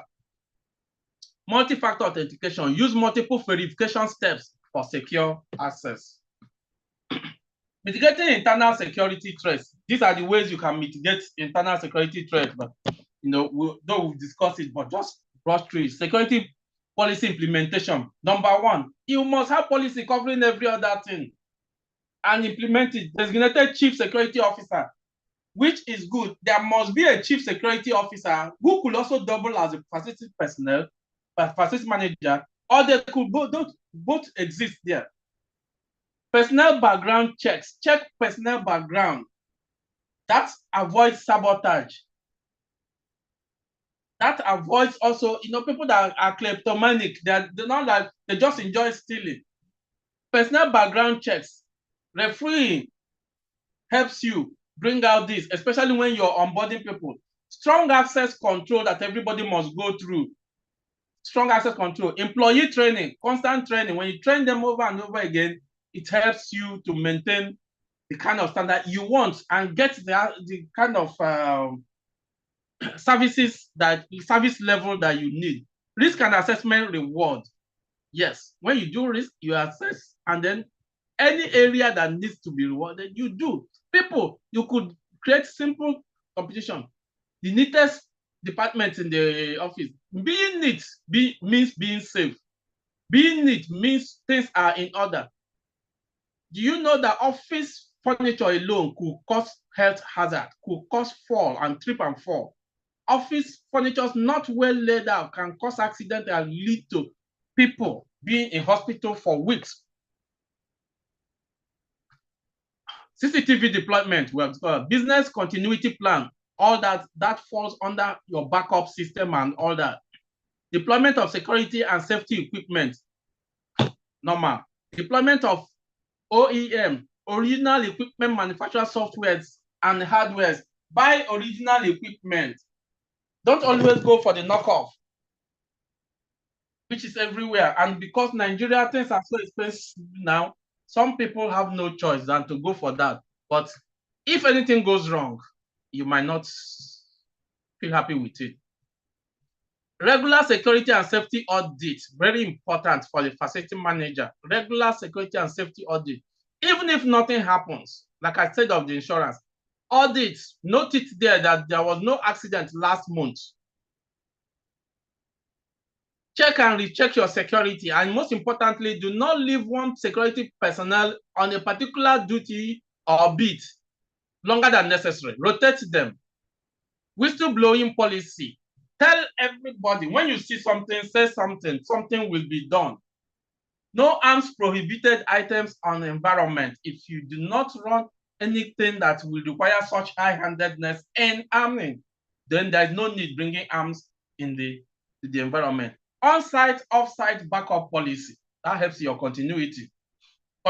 Containment and isolation policy, we discussed that in the case of the account personnel that was ill. We have to contain the person if it's necessary. If it's necessary. If not, please give the person leave to go and treat his or herself. A healthier person is more important to you than a sick person. Constant upgrade of software and hardware. Legacy systems should be done away with. Crisis and emergency management. Importance of crisis and emergency management. Life and property protection. It safeguards people and minimizes property damage. Enhances readiness to reduce emergency impact. Continuity maintains critical operation with minimal disruption. Compliance meets legal and regulatory standards. Ensures clear, timely information reaches all stakeholders. Recovery and restoration support fast restoration of normal operations and reduces losses. That is when you have crisis and emergency management and crisis management, you manage it. But if you do not manage your crisis and your emergency, all this will not be possible. Now, emergency response plan. This is just a graph to show you. One, prepare the emergency response plan, which means you must be prepared. Make assumptions, even if it's a new, brand new company. Make assumptions and prepare. Prevent fatality and injuries. Organize the place in a way that injuries will not occur. Reduce damage to building stock and equipment. If for you to do this is by you, or like we said, what is the structure of the building like? Can you vouch for the structure? How old is it? What are the next activities happening close to the building? Protect the environment and the community. All things that government have said, do not discharge this, don't discharge it. Do not change the painting of your building without permission. Do not do it. People should not walk or climb the building without harness and security equipment. Emergency alarm system, core team development, governance structure of emergency system. After putting all those systems in place, there must be governance structure of who does what, when do you do it, and how do you do it. Train teams, life-saving techniques such as first aid, firefighting, and all that. Constant training. Components of crisis and emergency management. Please, let's go. Identify potential threats. We've talked about that. Develop detailed plans for various. We've talked about that and this. So this is components of crisis and emergency management. Sorry, we have to move faster because we are, like I said, it's a voluminous training, but I think we have covered the most important aspect. Design and implementing security plan. Design and implementing security plan is essential for protecting assets, ensuring the safety of personnel, and maintaining operational continuity. This process involves several steps and components to create an effective security. Steps on that: assessment analysis, identify assets and potential threats, conduct risk analysis to prioritize efforts, plan development, set objectives, formulate policies, develop detailed procedures. As we are going through all this, what we have already learned, what we have discussed, you can fit them in. You will see that the systems fit in as we go. Resource allocation, budget for security measures, assign roles, invest in technology. Implementation, deploy security measures and integrated systems, communicate policies to stakeholders. Stakeholders are everybody concerned with organization. It's as simple as that. Communicate everything. Everybody must know the policy. Both when you're onboarding, while you are there, reviews, you review. And even when you are leaving the organization, that's onboarding. Monitor and evaluation constantly. Key components of a security plan. You want to have a security plan, there are key components: access control, surveillance, which are CCTV, security personnel, cyber security, network security, data protection, incident response, emergency response, emergency plans, training and drills, first aid, compliance and legal requirements, regulatory compliance, documentations, risk management, risk assessment, mitigation strategies, insurance. These are the key components of a security plan. When you drop a security plan for an organization, you bring this, you must identify all this. In the sense that as you're drawing it up, these are things you consider, you bring into consideration. Example and implementation. Assessment, analysis, identify assets, office equipment, documents, IT system.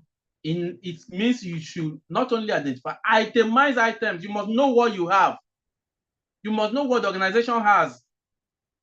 If you don't know, you do not know what to protect. If you know what to protect and you do not itemize it, when anything happens, you will not be able to recall. Threat assessment, unauthorized access, theft, cyber attacks must be, there must be implementation to prevent all this. Risk analysis, prioritize security measures based on threat likelihood and impact. You know the nature of your work and know the environment you are working in. That is how you will do your risk analysis and know what to prioritize. Plan development, set objectives, policy formulation, develop access control and data protection. Those are policies that must be put. Procedure development, create procedures for visitor management. Resource allocation, we have talked about it. You must give budget to security. You must staff, you must have fire and train them, and you must deploy the technology. Implementation, deployment, install security cameras. These are things we have discussed. What's the essence of discussing security cameras if you're not going to install them anyway? Integration, link the physical and cyber security, link things so that they work together. You can use internet to operate your systems, and you will not even need manual operation for them. Communication, inform employees. There must be communication, both ways. Inform employees of the policy and what you're doing, and let employees give feedback on what they have observed and from the usage.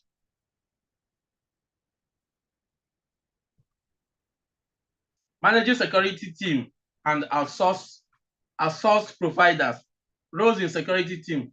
Now, when we're talking on security, there are situations where our companies are so small, they need all this security, that we're talking about, but do not have the manpower or even the internal resources or needs to deploy them themselves. They can outsource it. It can be outsourced to companies that will periodically do it for them. You understand?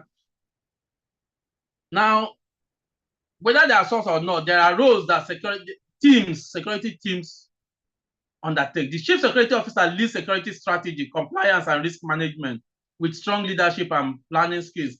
Chief security officers in a company leave the company to face his job and let the chief security officer take care of if in the course of the day, my colleague steals something from me, and it is something so valuable that it has to get to the level of involving the police and all this and all that.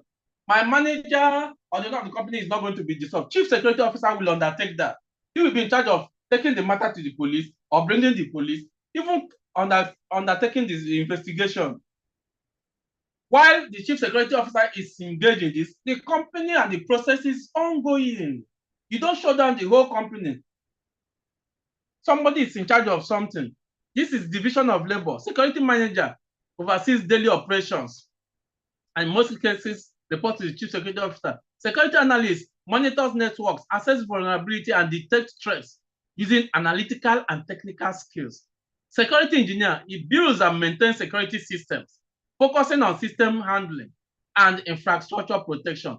Incident response team, they handle the breaches, perform forensics, that's investigation, and drives remediation efforts and where remedy is needed. Compliance officer ensures regulatory compliance. Outsourcing security services.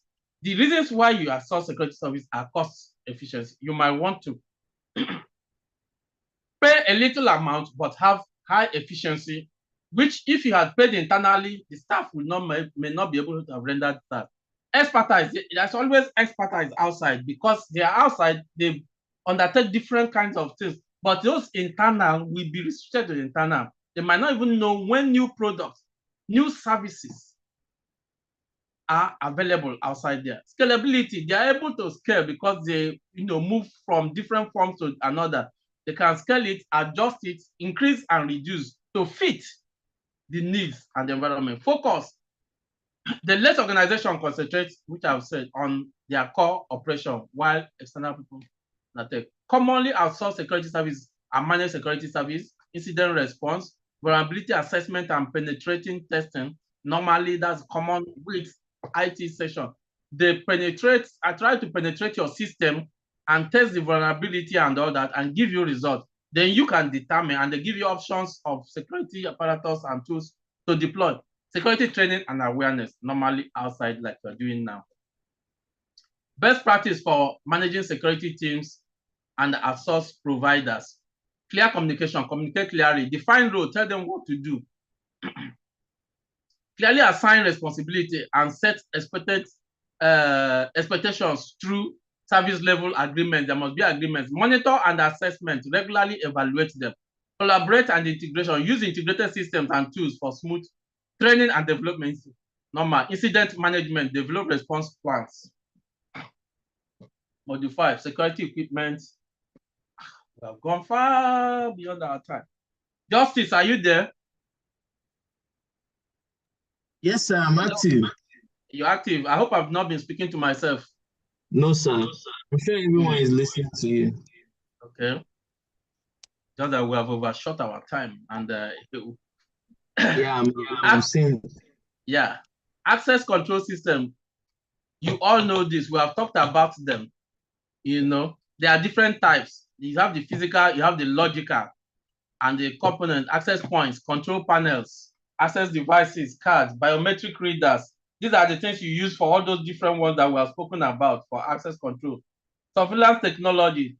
You have the closed circuit television, CCTV. You have the network video recorders that does the recording, record videos from IP cameras, and over a network, while digital video recording, DVR, records video from analog cameras. The motion detection system we have talked about, including infrared sensors, it detects changes in heat, movement, and all. License plate recognition. The last time I don't deal with people with that one. You guys will understand. Facial recognition, we have spoken about that. There are components that do that. Components of surveillance system, cameras, recording devices, monitors, analytical software, network infrastructure. Implementing best practice integration, we have spoken about that. Ensure seamless integration between processes and equipment. Linking door access logs with corresponding video footage for verification and all that. Updating firmware, cameras, access control devices, training personnel, and all that. Encryption video feeds, access logs. Integration of access control systems and surveillance systems. Access control and the cameras, we are integrating them together. There's a situation that when the camera sees you, it tells the access control to open the door for you. These are common and very step. Assessment and planning involve identifying security needs and evaluating existing systems. Choosing compatible systems. You must choose systems that usually works for you, depending mostly on the human traffic and the kind of business you run in your system. System integration involves using on unified platform like Genetic Security Center and enabling communication between systems easily. Configuration and setup. These are also all technical ways of making these things more effective and work.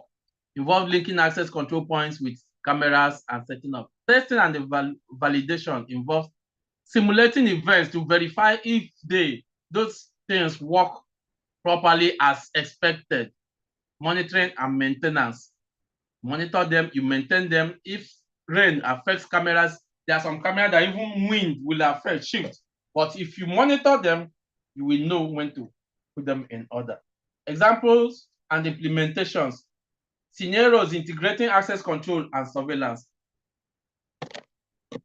Identify areas needing enhanced security. That before you deploy that. Choose compatible systems. Select, system integration. Use a unified platform like Genetic Security Center we have talked about. Configuration and setup. Map access points to cameras, and this is more like technically telling you if you're deploying this, these are the things you need to do. Model 7, incident management and procedure. What you see on the right is example of incident reporting form. Incident reporting form, you can,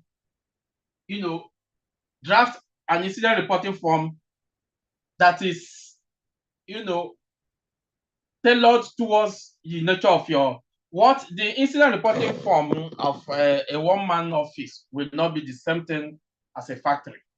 As simple as that. Now, reporting structure, anyone can report. You must make it possible that anything that happens, anyone can report immediately.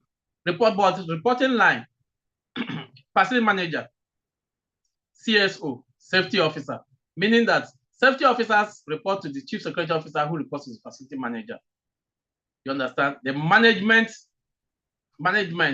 and then health and safety committee, if management will now set up that if need be, and then move to the level of external authorities if it's something that's going to involve government.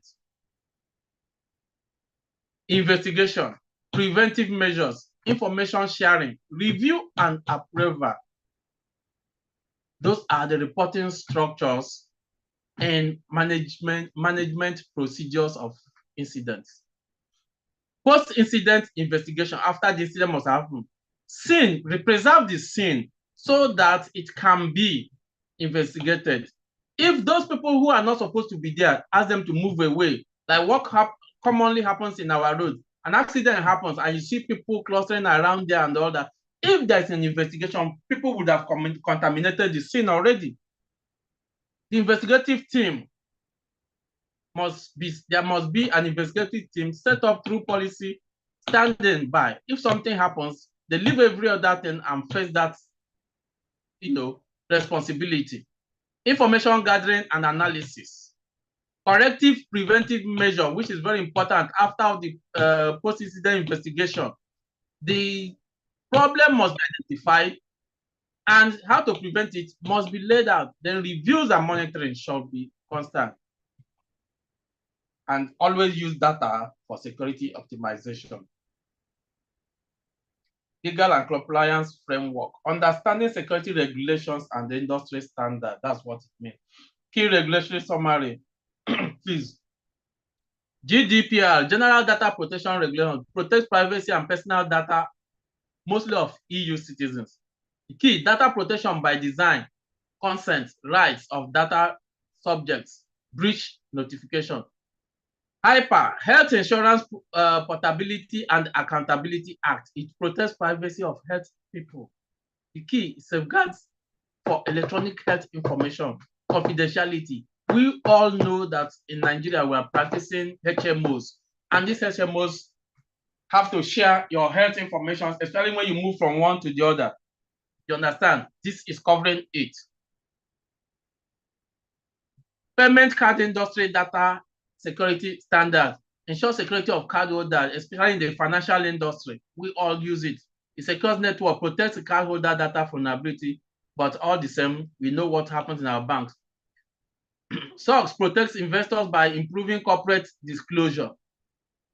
Internal control data retention, compliance documentation, they must comply. And of course, ISO specifies requirements for ISMS, which is the risk assessment security policy, leadership commitment, continual improvement. Those running this must be committed to undertaking this and improve on it consistently. Importance of security regulation and standard. Protecting sensitive information, personal, financial, health information should and must be protected. Compliance and legal obligation, legal penalties and fines will come if you do not comply and you do not follow the rules. Building trust, customers customers and partners, stakeholders trust you when you apply this, when you follow the rules and regulations, they will know that they are secure doing business with you. Risk management identifies mitigating risks and security because you are constantly wanting to be within the law and obeying the rules and regulations. Operational efficiency, standardized practices, efficiency reduces incidents, which is normal. When you follow rules and regulations, you do things constantly by the rules, you will minimize accidents, you will minimize incidents, you will minimize had I known. Examples of security standards: General Data Protection Regulation compliance, DPO, data encryption breach notification, HIPAA, compliance access control audit. We've already talked about all this. Compliance with health, safety, and environmental laws. Health and safety compliance. One, the importance: it protects employees, ensures employee safety and well-being. Legal obligation, avoids legal penalty and lawsuits, arising.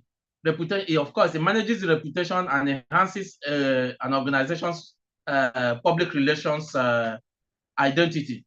Operational efficiency reduces incidents, which we have talked about. Occupational Safety and Health Administration, regulator for safe working conditions. These are key regulators. You also have the HSWA, which legislates for employee health and safety. Components: risk assessment, identified and assess hazards. Safety training, regular training on health. Emergency procedure for emergencies are made available and always on hand. Availability and use of protective equipment, constant. They make sure that is applied on every issue. Incident reporting, naturally. Why do you have environmental compliance and why must we have it? Because it sustains the environment, promotes sustainability practice. It avoids fines and legal. This we have spoken about your corporate responsibility and branding. Risk management, good. Key regulators: Environmental Protection Agency, UK, we know that, the National Environmental Standards Regulation Enforcement Agency, that's one of the key regulators.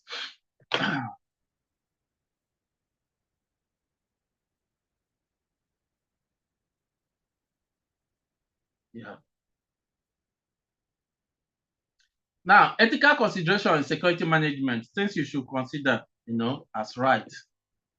The importance of ethical considerations. Trust and credibility builds trust with clients, employees, and stakeholders, which is not normal. If I'm safe here, I would definitely support. I would definitely put my trust in you, put my business in you, put my life in your hand. Legal compliance ensures adherence to legal regulatory protection right, respects the rights and privacy of individuals. Professional integrity maintains the integrity and professionalism of the field. Challenges in ethical security management. Balancing security and privacy, ensuring robust security while respecting privacy is very difficult. Anyway, time is against us. Data handling and protection, managing sensitive data responsibly. We're talking about challenges in ethical security management. The people you put in charge of your data, if tempted outside, it will be difficult. And in most cases, that's why we talk about outsourcing and insourcing. If you outsource things like your data management to outsiders, how are you sure that what they learn from you, they did not use it in another company, apply to them? Identifying and managing conflict of interest, avoiding unethical practice due to limited resources. Best practice in ethical security management. Develop and enforce a code of ethics. Establish a clear code of ethics. Provide regular training. Implement accountability mechanism. Ensure transparency and accountability. Foster open communication. Establish a transparent. Now, if something happens in your organization and you cover it, or you practice divide and rule, your employees will not trust you that much. They will not trust the organization that much. If in a construction company somebody dies and everybody is like, hush, hush, hush, Don't talk, don't speak about it. What of you? Will you be happy if anything happens to you and nobody speaks about it? Respect privacy and confidentiality. Collect only necessary data. Implement strict access control. Use anonymization. Do not use somebody's information to harm the person or undercut the person. Implement fair and consistent policies that cuts across. Whatever you're implementing must be fair and consistent and must cut across everybody. Promote culture of ethical behavior. Good behavior in an organization is necessary and must live by example. Management must promote that by their own practice as well. Encourage leadership to model ethical behavior. Promote ethical decision making. Recognize and reward ethical behavior. When you give reward, people tend to go with you. Advanced security technology. Internet of all things security management. Internet of things devices provide real-time data and enhance situational awareness in security management. Surveillance, things like surveillance and monitoring. Smart cameras with, please excuse me.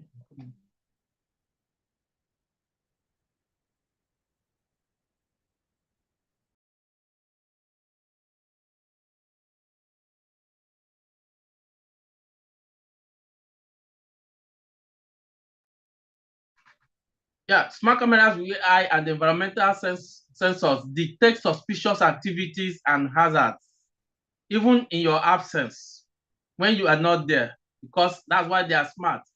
You know, they have been integrated and built to detect things and manage things on their own. Asset tracking management, radio frequency identification, and GPS, global position system, track assets, while Internet of Things automates inventory monitoring. Some inventories, especially like we said, your supply chain and all that, and assets are monitored automatically.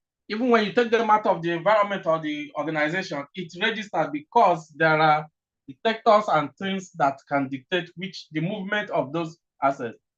Integrated security system, unified platform, and interconnected IoT device enable coordinated security responses.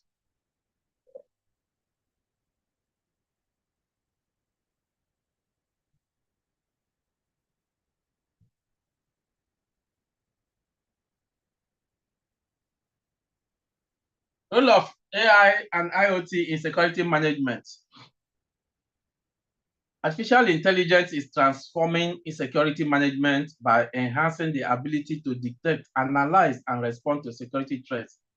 Here are some key roles of artificial intelligence in security management. AI key roles in security management: threat detection and analysis. AI analyzes data patterns, monitors network traffic, and detects anomalies in real time.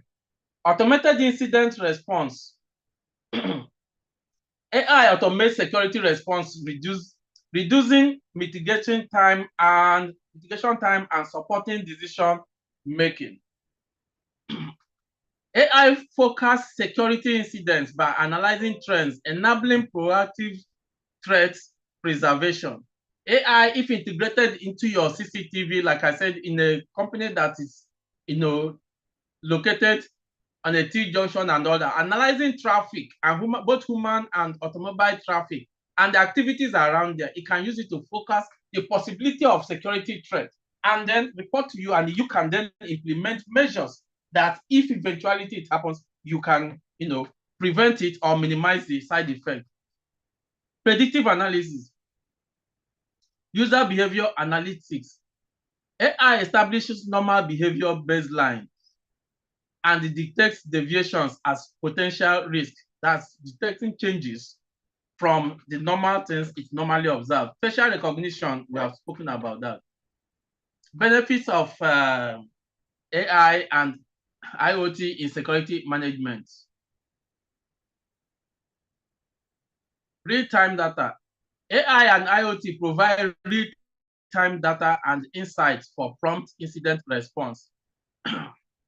Continuous monitoring leads to better situation awareness because they are always on and doing the monitoring. Improve efficiency. Automation, routine tasks, and incident response reduces security personnel workload. It helps your personnel to minimize their workload. AI predicts potential threats, allowing proactive security measures, which we have discussed. IoT devices monitor security system health and alert teams to potential issues. Automation and efficiency resource management lead to cost savings, which we all know. When we automate, but the initial cost of automation might be high, but when you stretch it out on the long-term period, you find out that you spend less. It's just like deploying inverter to your house. The initial cost is high, but when you now compare it with time and what you would have spent on NEPA generator, you find out that you are on the good side of your own initiative. Adaptability. AI and IoT system easily scale to accommodate growing trends. But threats in cybersecurity for facility and real estate, unauthorized access, both physical intrusion and digital breaches affecting building management systems or sensitive data. It happens, like we discussed, this cyber attack on an estate, you know. Surveillance system compromise, unauthorized access to camera feeds and theft. These are the threat, part of the threats in cybersecurity and things you must look out for. Building management system attacks, they can attack it. IoT vulnerability, exploiting smart devices and using them in botnet attacks. Data breaches, unauthorized access to sensitive tenants or employee data. Ransomware, we have talked about that. Encryption criteria system, encrypting critical systems or data, demanding ransom. Necessary measures that you should do: implement multi-factor authentication and role-based access control for both physical and digital systems. Do not just give one-factor authentication. Once you swipe, you go, or once it scans you, you go. You must have multiple factors depending on what you do in your organization. Surveillance security, encrypting camera feeds, isolate surveillance systems, isolating surveillance systems and applying network segmentation. Building management security, we have talked about. IO security, hardening devices, changing default passwords, updating firmware, and using network segmentation very often.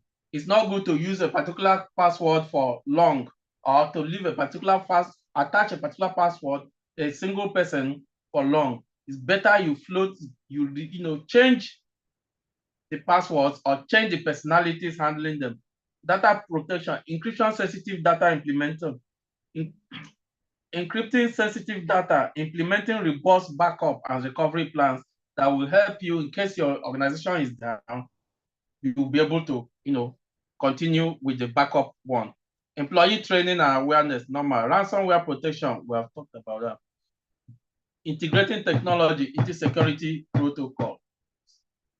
Importance of integrating security into security protocols. Automation reduces manual errors and increases response time. Real-time monitoring, we have spoken about that. Improved threat detection, advanced analytics and AI identify patterns and anomalies indicating potential threats.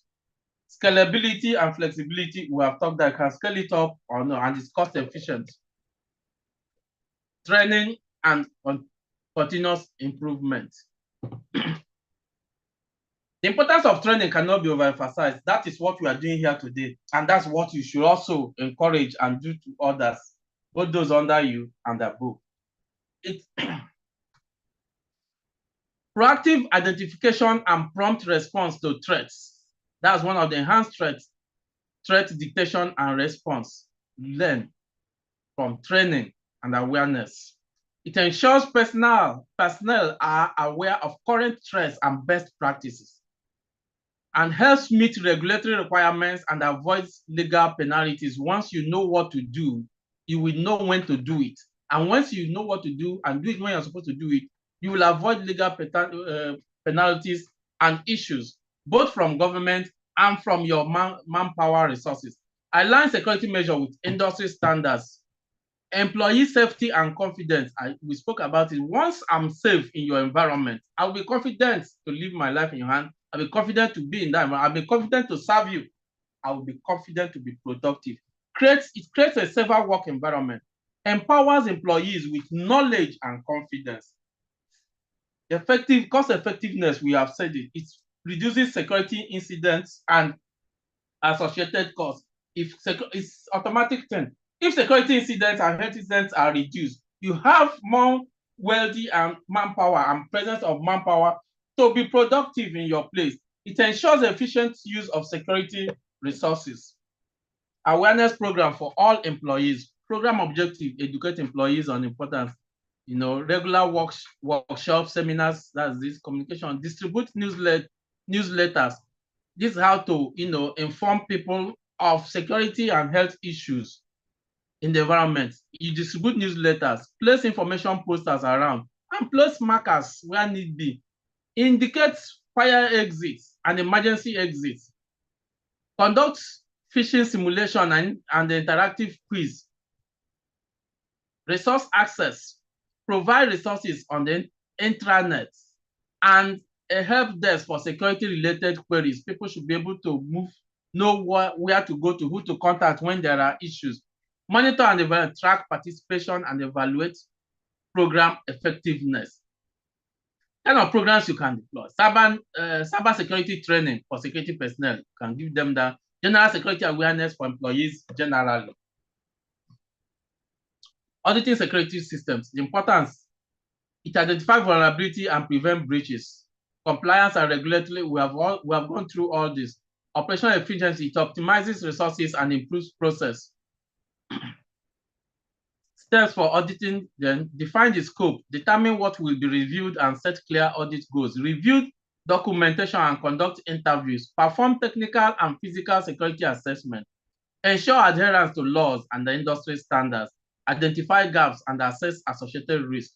Prepare an audit report with findings and recommendations. Implement recommended actions.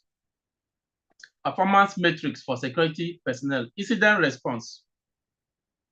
Measure detection to response and resolution times. You track them. Track total incidents and categorize type. It's necessary for your organization. Some organizations, when they want to give you a job or they want to engage you, they will ask you for this kind of health, your safety, security, and health report. Whether you had any issue or not, the report must show negative or positive. Track, identify vulnerabilities and remediation times. Evaluate compliance scores and resolve audit findings. Measure training participation. Monitor uptime percentage and downtime. How often does what happened affect the organization, both in continuity and then how often does this stop the organization's activities. Access control metrics. Track unauthorized access attempts. All those are reviews that must be taken. Adapting to emerging threats and trends. Importance: it's proactive defense, continuous improvement, compliance and regulation. Techniques: AI-driven threat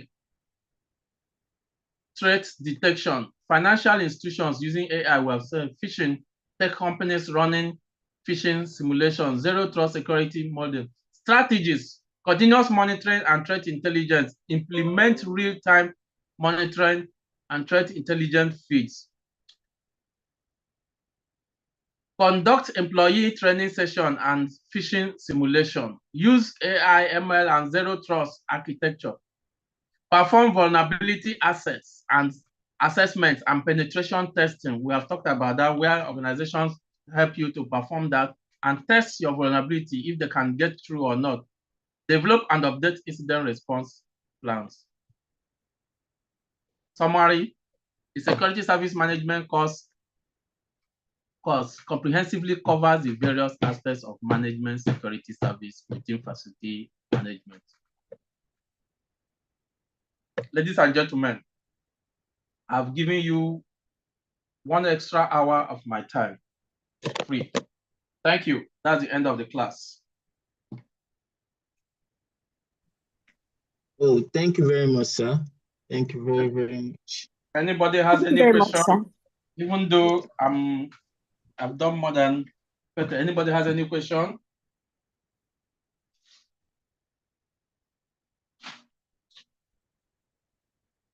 Nobody, no question. All right, good night, all. Nice, sir. Thank you, sir. And thank you for joining today's section. We'll see you all next tomorrow. All right, thank you. And have a wonderful day. Please do well to complete your assessment and prepare for the exam. God bless all of you. You all do well in Jesus' name. Amen. All right, thank you, Norman. Thank you.